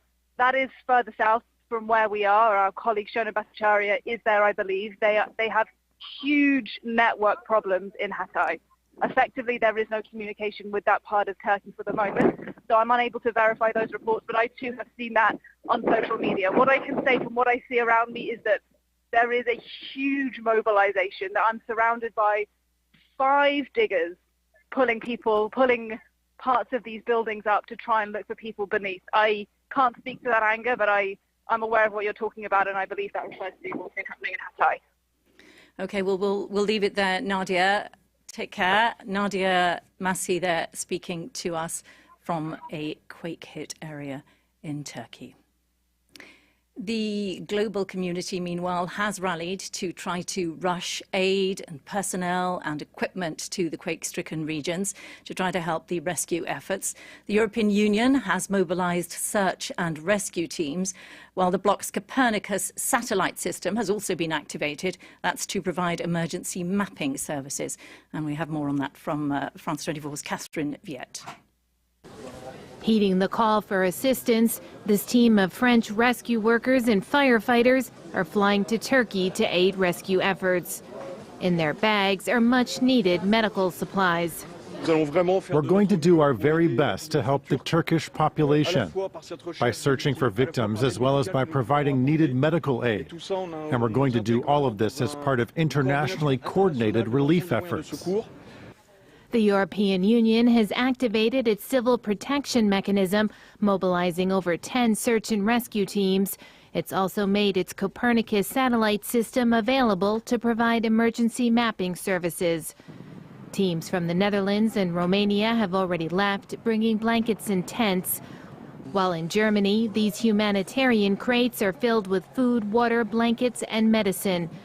More rescue teams are expected from dozens of countries, including Spain, the UK, Poland, and Serbia. Greece and Sweden, which have strained relations with Ankara, have also offered to help. The Swedish government says it will donate 600,000 euros to rescue organizations on site. The U.S., too, has vowed to assist its NATO ally, as well as provide humanitarian aid to NGOs in Syria. The President has authorized an immediate U.S. response. We are in the process of deploying additional teams, including 2 79-person urban search and rescue teams to support Turkish search and rescue efforts and to help address the needs of all those who have been hurt or displaced by the earthquake. In Syria, the situation is made more difficult by 12 years of civil war. Hundreds of families are still trapped in the rubble of collapsed buildings. The 300 Russian soldiers stationed in the country have started clearing the debris in their search for survivors. That from Catherine Viette. Well, a third day of nationwide strikes is gripping France today. This over the government's controversial plan to reform the country's pension system. Debates have begun over in Parliament, with Macron's party pinning its hopes on support from the right to push through the legislation. There's been a significant impact of the strikes on public transport and in some schools and public services here in France today. Well, I'm joined by Mark Perelman, our French politics editor. Mark, this is the third day of strikes. Is this thing gathering momentum or losing momentum, do you think? Well, the unions are claiming that they're keeping the momentum. Right now, we don't have the figures because as we speak, demonstrations are still going on. What we do have is the percentages of people striking. And in general, compared to the first 2 days, those numbers are lower. So this might be explained also by the fact that a part of the country is already on a holiday, so this is why you have maybe less people mobilized, but it could also mean, and we're probably going to hear the government and its supporters use that argument, that already this momentum is not as strong as it was. Clearly, the unions have already called for another day of strikes and demonstration this coming Saturday. It would be the first time that this is not during a weekday, because the unions considered that not everyone can afford to go on strike and not earn a day's salary. And so they're hoping that Saturday will show that they're still going strong, that there's still lots of people on the streets. We heard the leader of the CGT union, Philippe Martinez, said we want more strikes, harder strikes, and more massive strikes. So right now the unions have said, okay, we go one day of demonstration and strike, and that's it. What we might be seeing is for them to call for rolling strikes, like strikes that go on for days and days, like has happened in the past. Okay, so that's on the street. And meanwhile, this is now being debated in Parliament. What is that looking like?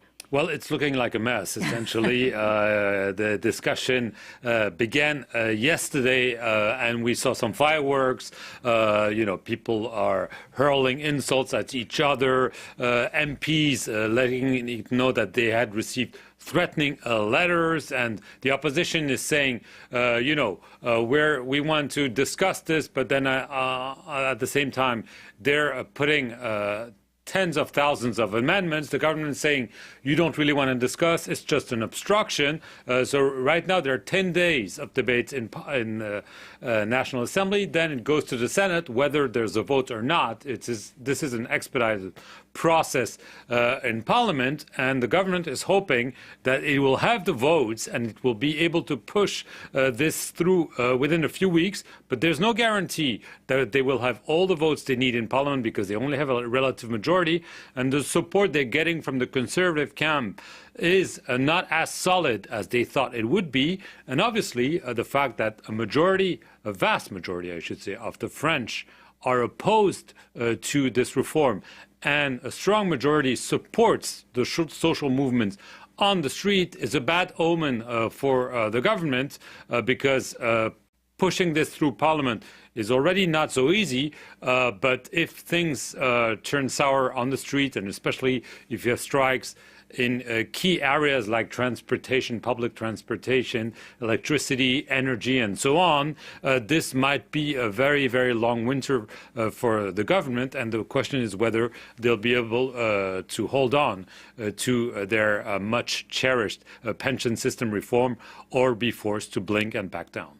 And indeed, if they do blink and back down, this is a huge risk for Macron. What happens to him? Well, we could argue that it's already a huge risk to put forth this reform. He knew it was controversial. He knew it was explosive. He probably remembers that he tried to push through a different pension system reform during his first mandate, but he couldn't push it through. COVID stopped it in the tracks. But there was already huge opposition on the streets, weeks of strikes in public transportation, opposition in Parliament. So he knew that it was explosive, but he wants to show that he was re-elected as someone who can reform France, even when it's difficult. But obviously, if he loses, he becomes a lame duck, and he still has 4 years to go. So obviously, it's a huge gamble for Emmanuel Macron, who hasn't spoken publicly on this issue for a long time now. Okay, thanks very much, Marc Perelman, our French politics editor there. The energy giant BP has reported record annual profits. This news comes as the company is scaling back on its goals to reduce the amount of oil and gas it produces by 2030 as part of attempts to reduce carbon emissions. This from Cammy Knight. It's another record profit for an oil giant. BP has announced a profit of $28 billion for 2022. That's over double what it made the previous year. The British energy major also announced it would spend $2.75 billion to buy back some of its shares off the stock market and increase its payout to shareholders by 10%. Energy companies like BP have benefited from soaring oil and gas prices, triggered by Russia's invasion of Ukraine. And it's hit consumers hard, prompting UK ministers to introduce a windfall tax on UK oil and gas profits. But with households continuing to struggle with soaring bills, many are calling for energy firms to pay more. BP's results are the latest in a series of record-setting profits by the world's biggest energy companies, including ExxonMobil, Chevron and Shell. The announcements have fueled outrage amongst environmental activists. Greenpeace has been staging protests. On Tuesday, activists boarded a vessel that's taking an oil and gas platform to a location in the North Sea. Now, we said to Shell, they must stop continuing drilling, but they must start taking action and pay the damages that they've already done. BP was one of the first oil and gas giants to announce an ambition to cut emissions to net zero by 2050. But it's now scaled back on those plans, targeting a 20 to 30% cut in emissions by the end of this decade.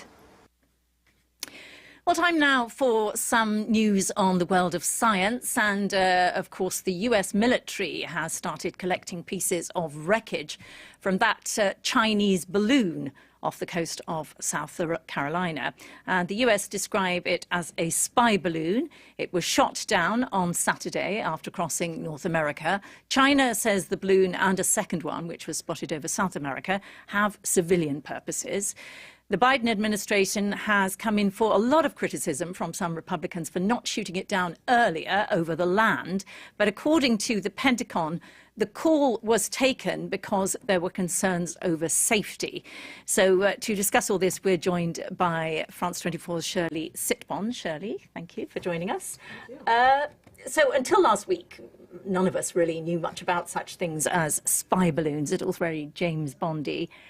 It sounds very old-fashioned for today. Are they still relevant, these things? What are they? Apparently they are. Apparently the large public is discovering that this is something that is being developed by different governments and different armies. Maybe we don't know how massively by each country, but apparently it has happened before. This time, of course, we've seen it because maybe that balloon went lower than it was supposed to. We don't really know. We can just speculate at this moment, but they're very old, as you've said. Now, we've seen an illustration because they go back, way back. It was first used, those balloons, at the end of the 18th century. And these images are from World War I. The goal at the time was to spy on the enemy, to locate enemy lines, and to give the information back home to the troops of each country. France used them, other countries used them. And at the time, there were people on board. There were people on the balloon, inside the balloon,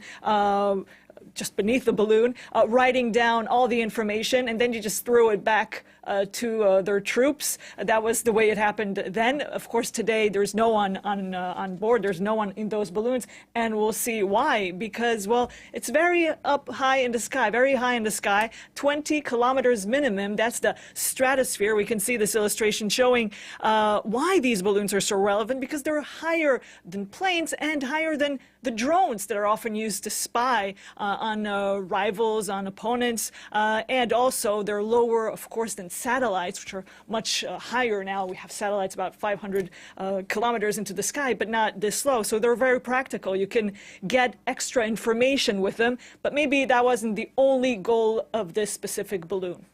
And the US, when they find the debris, they're hoping to find out more about how Chinese authorities spy. What are they expecting to find? Well, they want to know as much as they can about the technology used by China. Of course, China says this is just a meteorological device, nothing to do with the army, defense, intelligence, spying. But while it was supposedly watching sensitive U.S. sites and flying across the U.S., well, this was watching the balloon.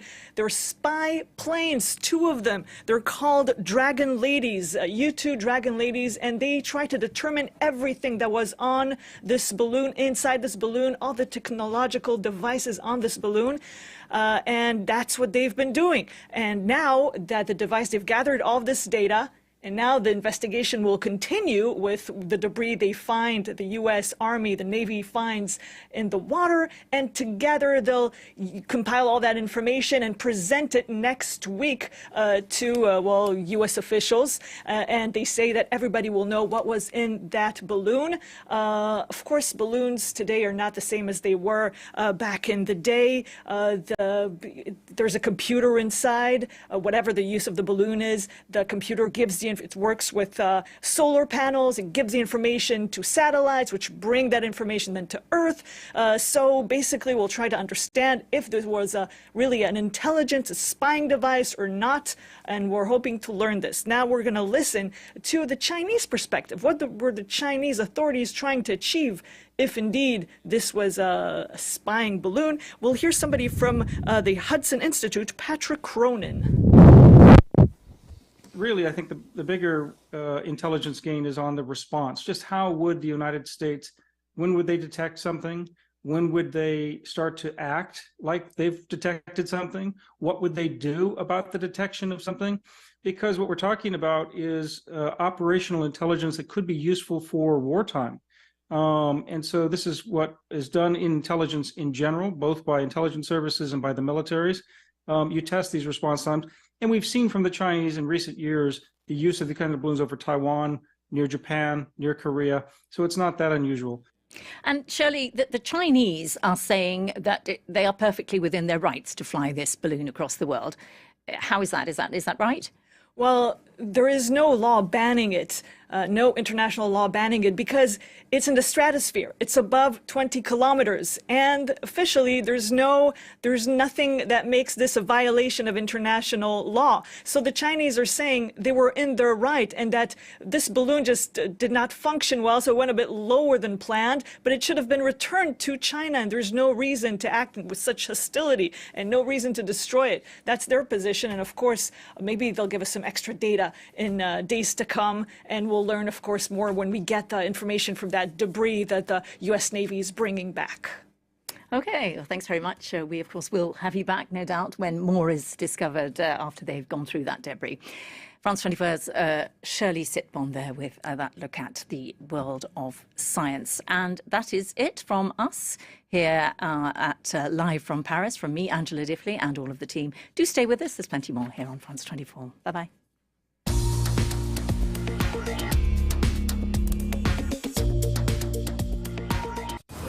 They observe. They contact us. They report, film, photograph. They are the voice of the voiceless. Your eyes in the far-flung reaches of the world. The Observers, a network of 5,000 committed citizens working with France 24. One of our observers in Côte d'Ivoire, Gaspard. Amateur footage and testimonials checked by our journalists and broadcast weekly. On The Observers, on France 24 and observers.france24.com.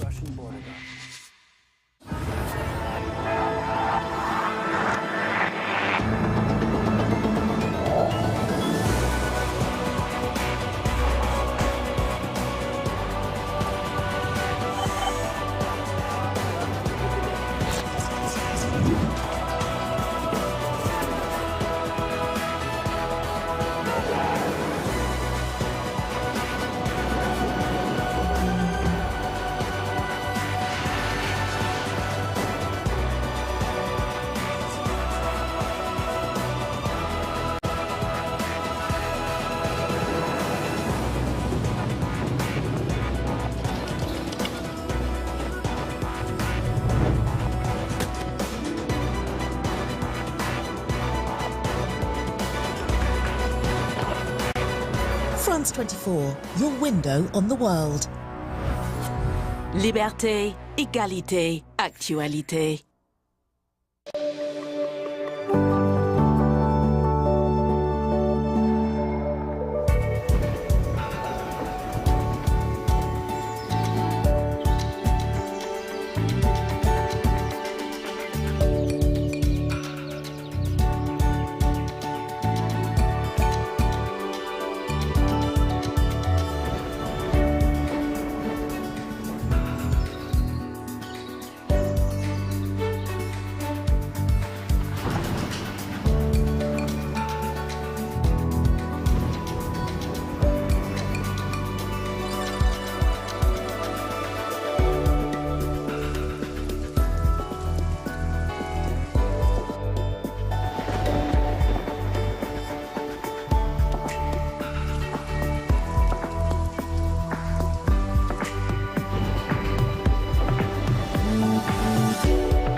la Médina de Tripoli veut dire beaucoup pour les habitants.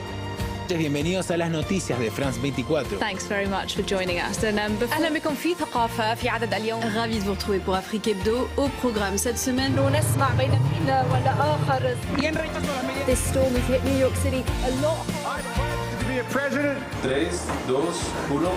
Madagascar fait face à une seconde vague meurtrière. Almost 99 million of you watch us every week. So thank you. شكرا. Gracias. Your confidence means a lot to us. Muchas gracias. شكرا على هذه الثقة. Thank you. Merci du fond de mon cœur.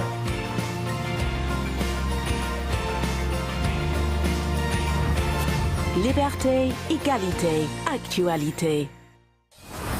De que los crímenes de periodistas se deben de perseguir con toda la fuerza del Estado para desalentar los ataques a periodistas. No es la solución que nos pongan un agente ministerial o un policía detrás de nosotros. Porque el día que nos quieran matar, primero matan al escolta y después te matan a ti. Y tenemos que sembrar ese mensaje. El que toca a uno de nosotros nos toca a todos. No hay de otra. Y si para eso hay que derramar sangre, aquí está la mía. Y la que siga.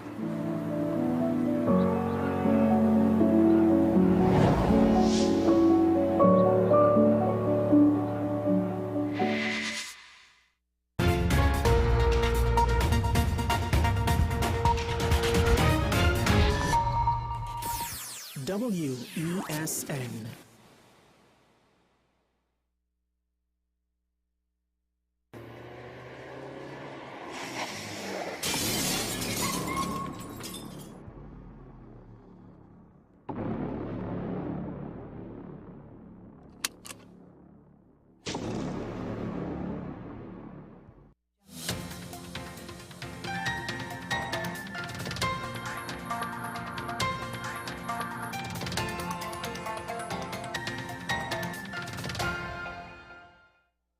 Here's your WESN News on the Hour. I am Denise Martin. Thanks for joining us. Here are the headlines. Carnage man gunned down. Former UNC Minister slams AG response to lack of defense. Downward slide in global food prices continues.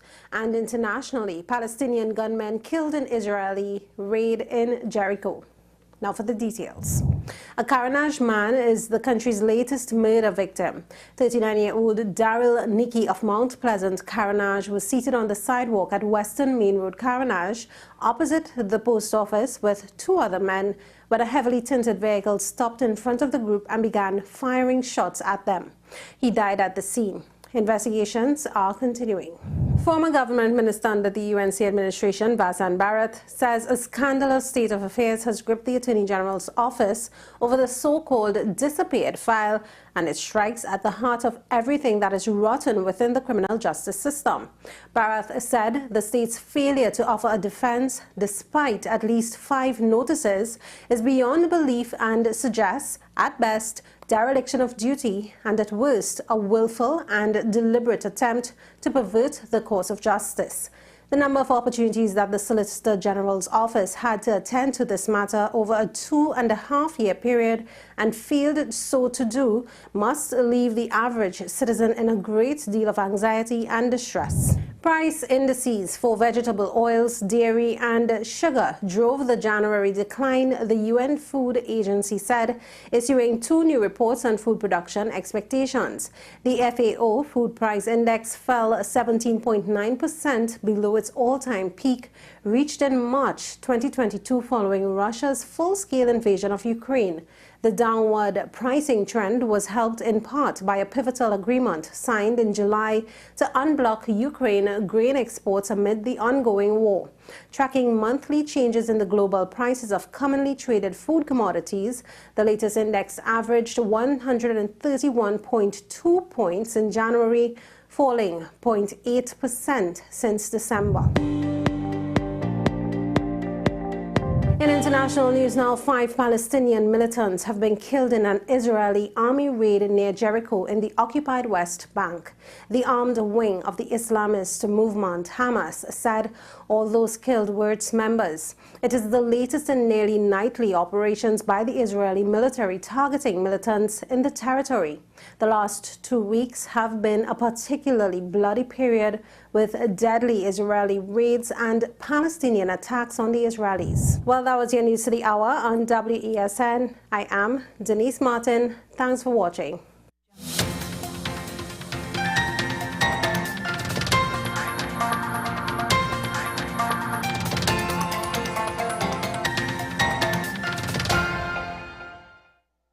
Sing for your lover, baby, sing for your lover. But that is not the song. That is my version for the Valentine's Day promo on WESN. WESN presents its Valentine's Day promotion, Sing for Your Lover. Send us a video of the best rendition of your favorite love song for the one you love.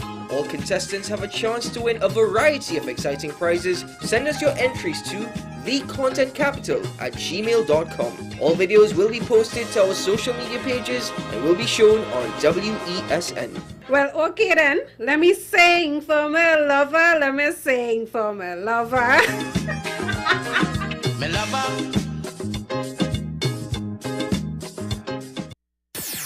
WESN.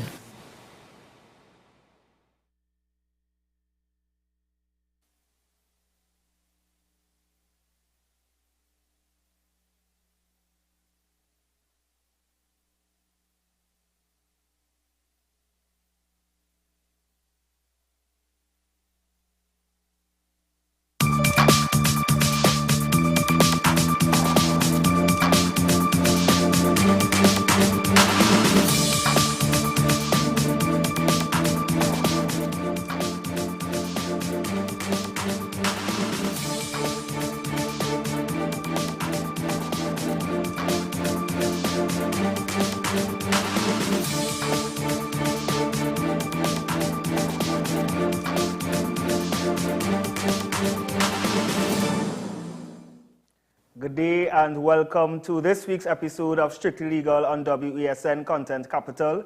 I am your host, Rondell Donowa, attorney at law once again. I'm happy to bring the law and you. It's a bright Thursday morning in Trinidad and Tobago, and we welcome everyone, including the Caribbean and the world. Of course, you can stream us on WESN CC, as well as all social media, including our podcast, Strictly Legal with Rondell Donowa. So today's episode is a bit different. We are going to speak about a foundation that has been recently installed called the Surrender Foundation. And this has been founded by attorney at law Chantal Paul, operating from San Fernando of Chantal Paul and Associates. What is the Surrender Foundation?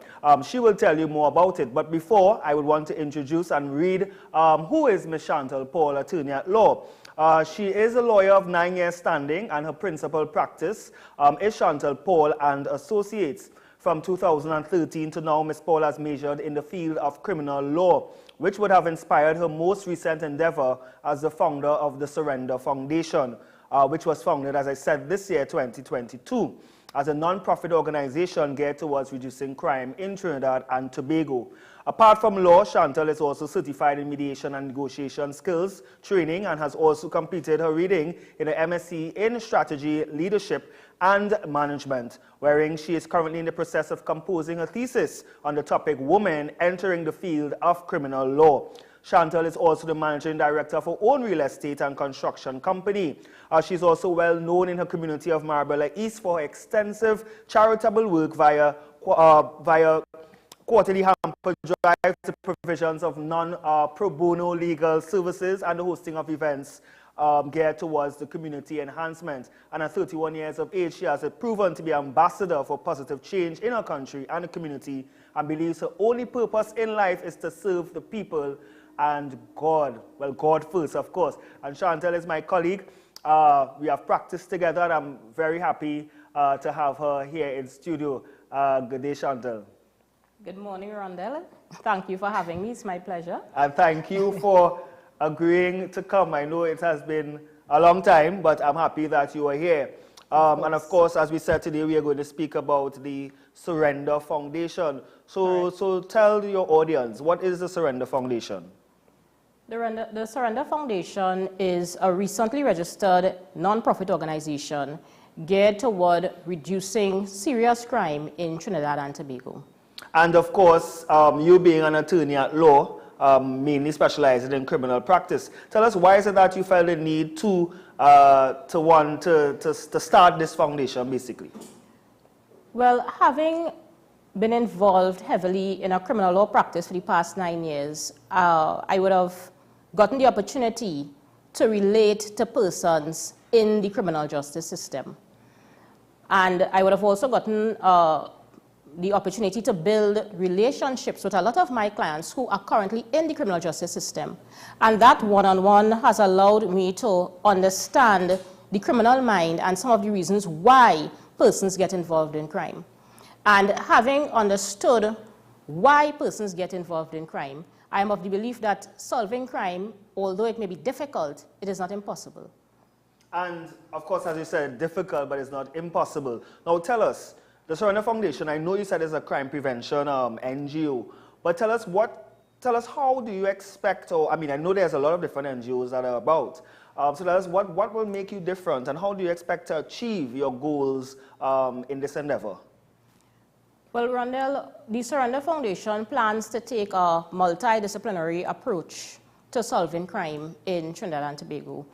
A lot of the measures we see implemented by other areas in society, they tend to suppress crime. So what we see them doing is basically trying to cure cancer with a Band-Aid, and the cancer is just spreading. We at the Surrender Foundation, we plan to deal with crime from the root, come up, as opposed to curing the symptoms of crime. And what sort of mechanisms that you have in place to ensure that whatever your goals are achieved? Well, what we plan to do is identify high-risk schools, high-risk villages, etc., and get into those communities, get into those schools, and start programs and seminars based on self-awareness, based on crime prevention, because studies have shown that most persons who have been involved in serious crimes involving firearms, for example, have come into contact with their first firearm before the age of 17 years. And that is why it is so important to target the youth. So we at the Surrender Foundation plan to go into these schools and high-risk areas and deal with the youth to try to prevent them from coming into the criminal justice system, as opposed to waiting until they are in the system and then trying to get them out. Now, that is the main goal of the foundation. But of course, we also intend to deal with persons who are currently on remand and convicted and are trying to reintegrate themselves back into society. And that is my next area in terms of speaking on restorative justice. Of course, that concept is widely known and used in different jurisprudence.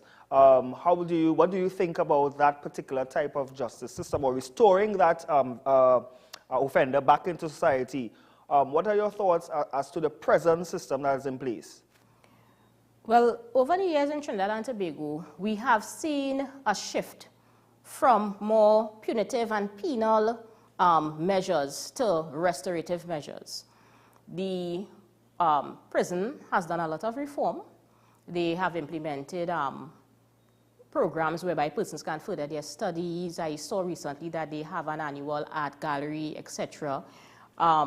The court system, the judiciary, have also done a lot by the introduction of the family and children's courts, etc., to try to take the workload off of the system, right, so that criminal matters can move more freely through the court.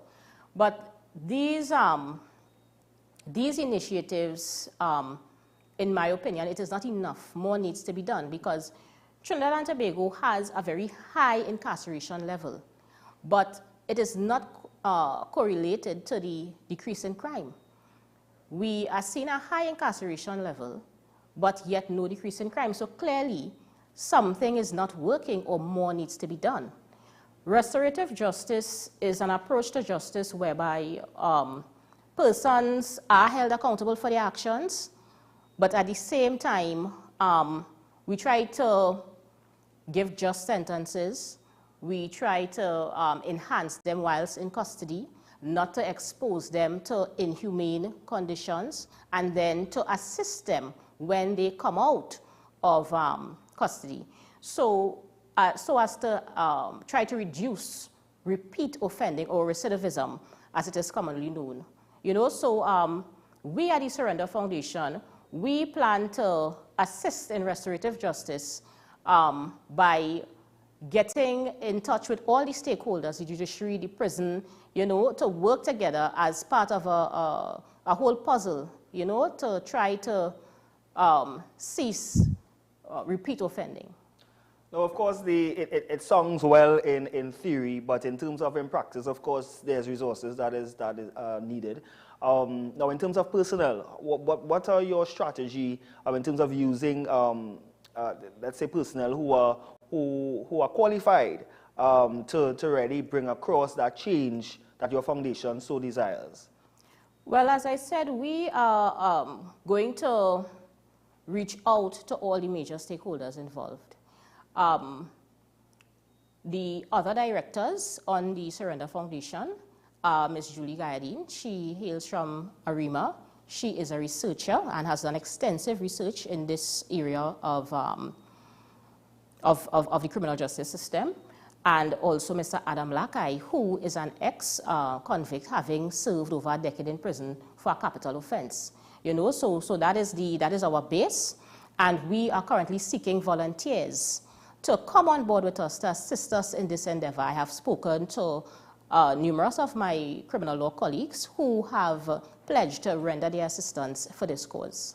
Of course, you know, there are other parallel type organizations, like you have Vision and Mission, etc. Yes, of course.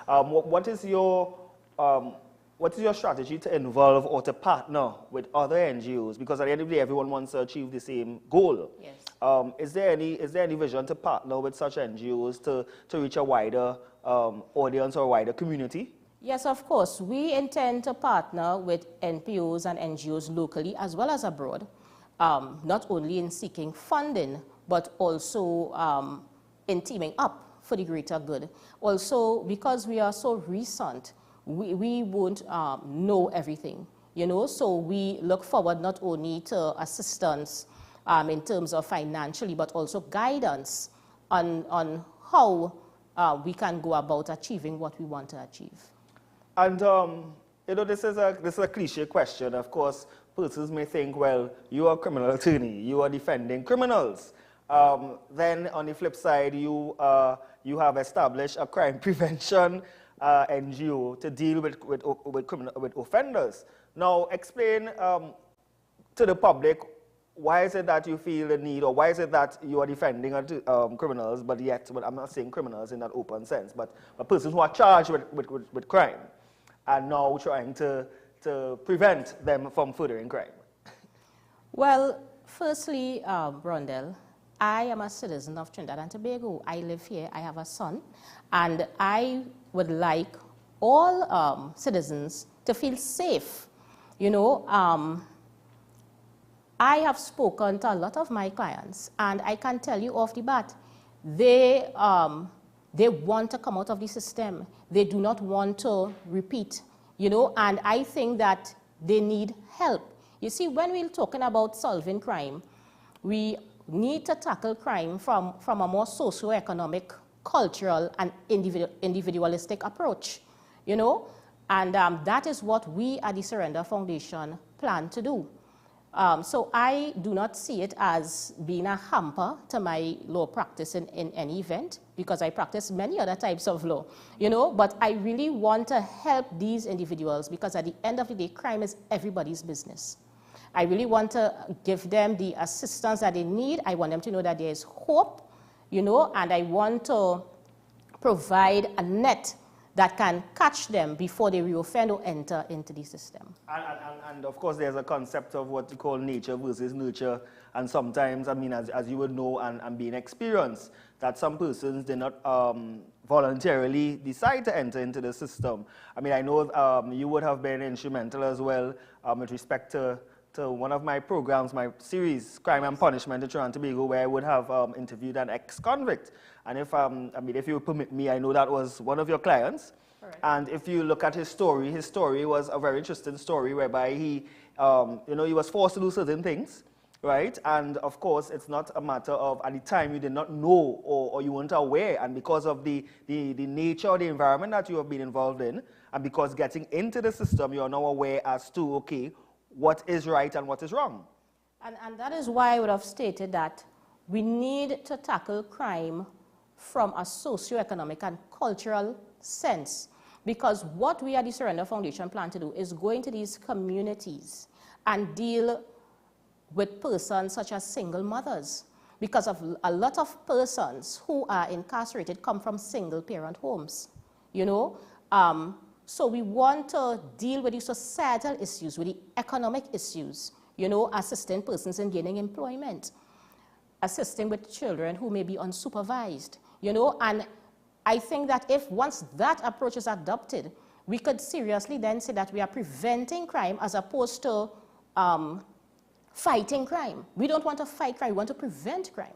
And I think that that should be the goal of the country. I was reading an article recently where Dr. C. Prasad of the University of the West Indies, based on statistics provided on the TTPS website, would have concluded that it is possible that by the year 2030, we could be looking at around 780 murders per year. So if something is not done right away, I mean, there's no telling where we could end up in Trinidad and Tobago. And that is very telling, because you start with, it starts with the youth. You have crime in school. You have a lot of, you have prevailing criminal activities in the school. Not only a matter of, you have knife crime, then you have illegal drugs, and it boils down to the question as to whether or not we as adults are really nurturing our children, right, to the best of our ability to prevent themselves from reaching to this point. And that is where the individualism comes in. Because at the end of the day, it comes down to a choice. It comes down to morals and values, because we could have two persons from the same area with the same economic background, exposed to the same criminal elements in their environment, and one person may turn out to be a contributing member of society and the other person might end up doing crime. So it comes down to, that's where the nurturing comes in, where we need to ensure that there's no longer a breakdown of morals and values in society, because it comes down to choice. So that individualistic approach is very important. A lot of times we ask ourselves, what is the Commissioner of Police doing about crime? What is the government doing about crime? But we don't ever stop to ask what we as individuals can do to prevent crime. And of course, it boils down to it, long ago in our parents' days, or even when we were younger, it takes a village, as we said, to raise a child, or a society to raise an individual. Yes.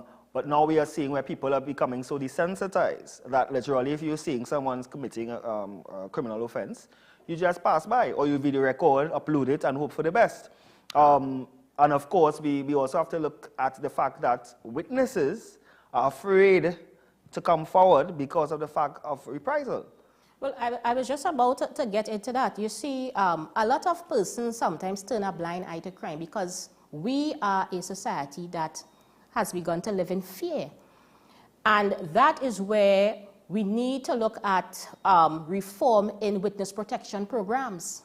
We need to look at rooting out corruption from the top as well, because the subject is a replica of the king sometimes. So all these approaches must be taken simultaneously in order for us to really and truly tackle crime in this country. Now let's touch, and you touch on a major aspect of witness protection. We have a witness protection unit, but is it enough to just have a witness protection unit and just put them in a safe house? Because a lot of times we've seen where persons who are placed in safe house, somehow someone is tipped off, and they know where they are, and they commit the crime, or they wipe out that entire witness totally. Indeed, so we have had instances of that happening, and there needs reform in witness protection programs, because what I understand is that a lot of persons who are in the witness protection program sometimes feel imprisoned themselves, you know, and that is what causes them to leave where they are to, you know, venture out a little bit. So reform is dearly needed in that area. And what about the psychological aspect of the approach of your foundation in terms of using social workers and using psychologists to actually assist, whether it is through, whether it is assisting victims, right, as well, because I know it's about, it's twofold. You have preventative measures, you have restorative measures, but what about assisting victims of crime? Of course, assisting victims of crime is actually part of restorative justice, if we look at the definition of restorative justice. So we also aim to reach out to the victims of crime, and even where possible, let the offender make some sort of reparation to them if they are willing. You know, so reaching out to victims is definitely part of the agenda as well.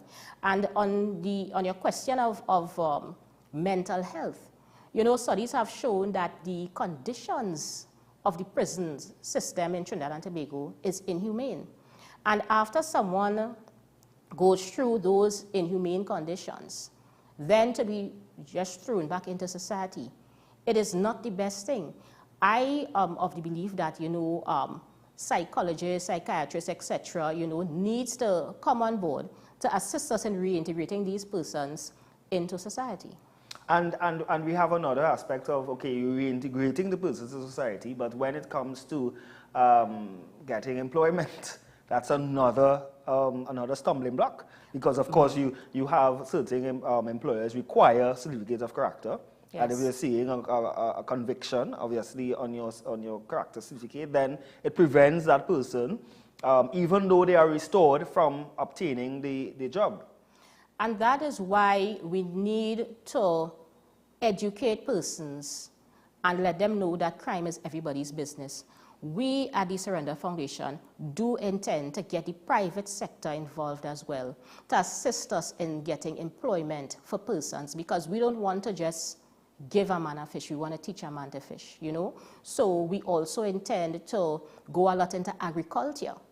You know, if perhaps we could get some of them into agriculture and, you know, they could sell the produce, they could be sustainable, you know. We intend also to do a lot of sports and cultural activities with these persons as well. And I mean, just to the benefit of the listening and viewing public, do you have a contact information? Maybe we can put it up on the screen if we can. Yes, well, as I said, because the NPO is so recent, yes, we are still in the process of setting up the bank account. However, cash donations are welcomed. And what about the contact yes, information? The phone number is 488. 488, yes. 6445. And we implore persons who are willing to render their services, who are willing to volunteer, who may need assistance from us, to please reach out to us. And that's 488-6445? Correct. Yeah, 488-6445. And just tell us where you are located. Our main office is located at 2nd floor, corner of Keith and Harris Street in San Fernando. And do we have an email address if persons want to get in touch with the organization? surrenderfoundation@outlook.com. surrenderfoundation@outlook.com. I'm not sure if, I know we have a bit of time again. Maybe we can put that up intermittently. surrenderfoundation@outlook.com as well. Correct. 6485. 488. Sorry, 488. 6445. 6445. Right. So where do we go from here? When do you think that things will start running in terms of outreach programs, community programs, etc.? Well, give or take, I would say by December, we should take off with a bang. We have not yet officially launched, but I would say by December. By December, and at the end of the day, we understand the purpose of this foundation is to prevent crime and also to educate. Now, in terms of volunteers, is it that you are willing to accept volunteers to assist in your initiatives? Of course, but there will also be a selection process for volunteers as well. Indeed. Yes. And so tell us, in terms of merging your practice, because I know you don't only do criminal, you do family law, you do other areas of law. In terms of merging your practice, your experience to the foundation, do you think that you will be able to balance the both? Most definitely. I have hired some junior staff who will be holding down my practice, my law practice for a while, so that I can really get time to focus all my efforts into this NPO, as I said, which will not only assist me, but it's really to assist Trinidad and Tobago as a whole. And when we look at community policing, I know there's a lot of community policing, there's a lot of police youth clubs that will have been established. I know in South in itself, I mean, yes. When I was in public life at that time, there was the Toruba Police Youth Club. Yes. I know there's a Marbella Police Youth Club in your community. Correct. Now, are we also looking at targeting those youth clubs as well? Of course. I mean, bringing the TTPS on board is very important, and as I would have indicated earlier, we are geared towards targeting the youth. That is our goal. So we would definitely be reaching out to the different police youth groups, etc., throughout the country.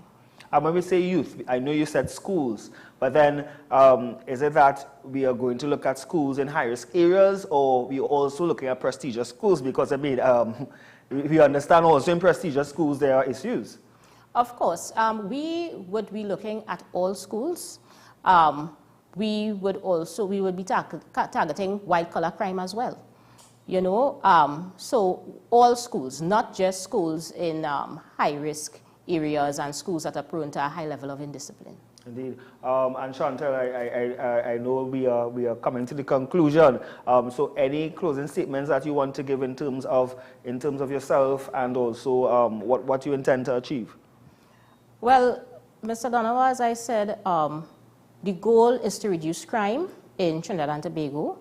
I will soon be reaching out to all the stakeholders involved, and even though we have not yet officially taken off, as I would have said earlier, I implore persons who are in the criminal justice system to reach out to us. We are here to help you. I would like them to know that this is a foundation that does not judge, you know, and, you know, I came up with the name Rondell because I told myself, you know, to surrender means to give up or to give in. And we would like persons to give up their life of crime and give into a new way of life. We would like them to know that there is hope. So we implore all persons in the criminal justice system to reach out to us, and we would also definitely be reaching out to them in the near future. Yes, and that is Surrender Foundation at outlook.com. You're located second floor, corner Keita and Harris Street, San Fernando, and the number to contact is 488 6445. 445. Chantal, thank you so much for coming on the set. It was my pleasure. Thanks for having me. Yes, indeed. Thank you a lot. So do have a great day. Guys, it is a wrap. Thank you so much for listening. Thank you so much for watching. Of course, the Surrender Foundation is coming to a place near you. We are about positivity in Trinidad and Tobago because we know how things are. And before I leave, I will leave you with a quote. If you don't like the road you're walking, start paving another one. Do have a great day. God bless. And don't forget, Strictly Legal with Rondell Donowa on WESN Content Capital. Have a good day.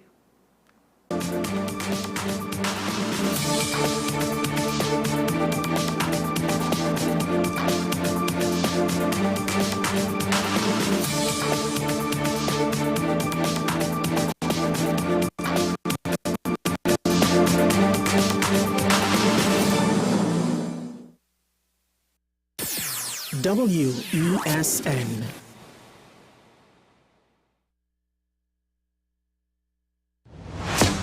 Is it politics? What is it? Is it that nobody cares about sports? The kind of support that sport used to get in the past is no longer here. The thing is, taking a knee doesn't mean that that's the only thing you're doing on it. Right. Taking a knee along with other stuff. Samantha, what are you looking forward to when you return home to Trinidad and Tobago after winning the title?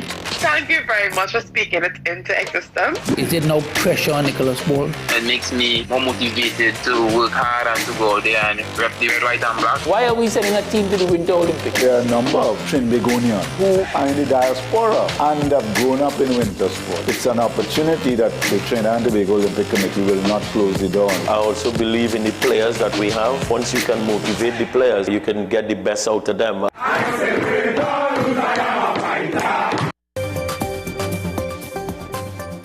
Everybody from 40 onwards should be screened. As you get older, the incidence of cancer rises in men, and you do screening examinations to see if you could pick up the cancer early o'clock, so we could treat it and cure the patient. What's Up Doc, every Tuesday and Thursday on WESN, Content Capital. I'm Andre Elbertis, and you're watching WESN, the Content Capital.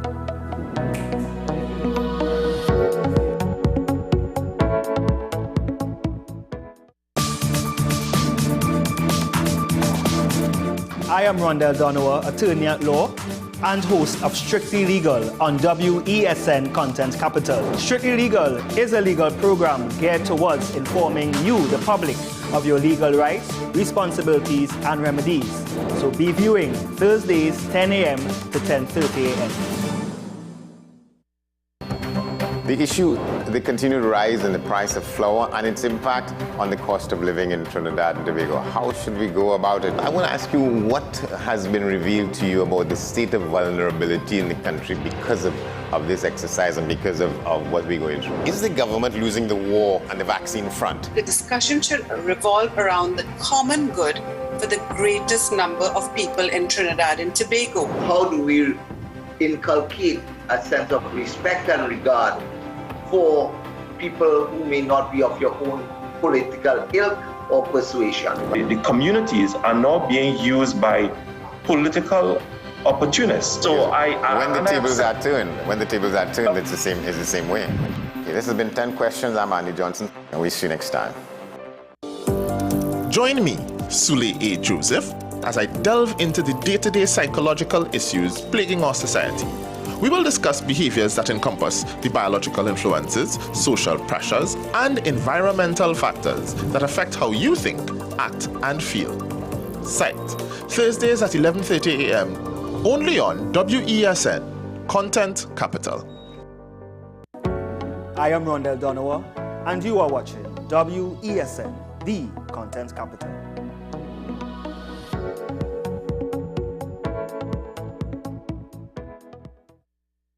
With society plagued by a host of issues, with debates surrounding our urgent concerns falling short, with questions of our future not always being answered. The conversation continues. Join me, Kemuel Pascal, as the voice of the youth comes to life.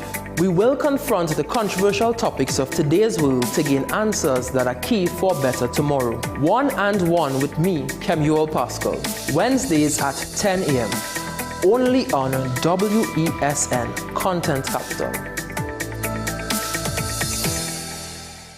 Sing for your lover, baby, sing for your lover. But that is not the song. That is my version for the Valentine's Day promo on WESN. WESN presents its Valentine's Day promotion, Sing for Your Lover. Send us a video of the best rendition of your favorite love song for the one you love.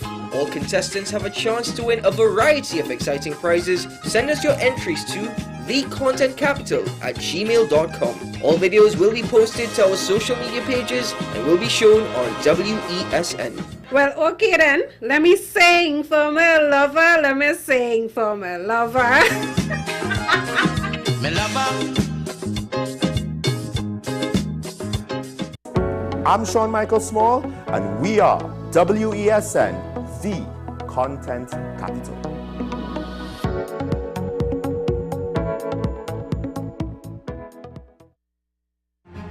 We are WESN, the premier platform for Caribbean content. WESN, covering West, East, South, and North. WESN, we entertainment, sports, and news. WESN, available on Greendot 7, Amplia 118, Airlink 17, Bmobile 107, Digicel 21, ICNTT 105, and Flow 110. Connect with us at WESNCC or stream online at www.wesncc.com. WESN, your premier platform for Caribbean content.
To help the Turkish population by searching for victims as well as by providing needed medical aid. And we're going to do all of this as part of internationally coordinated relief efforts.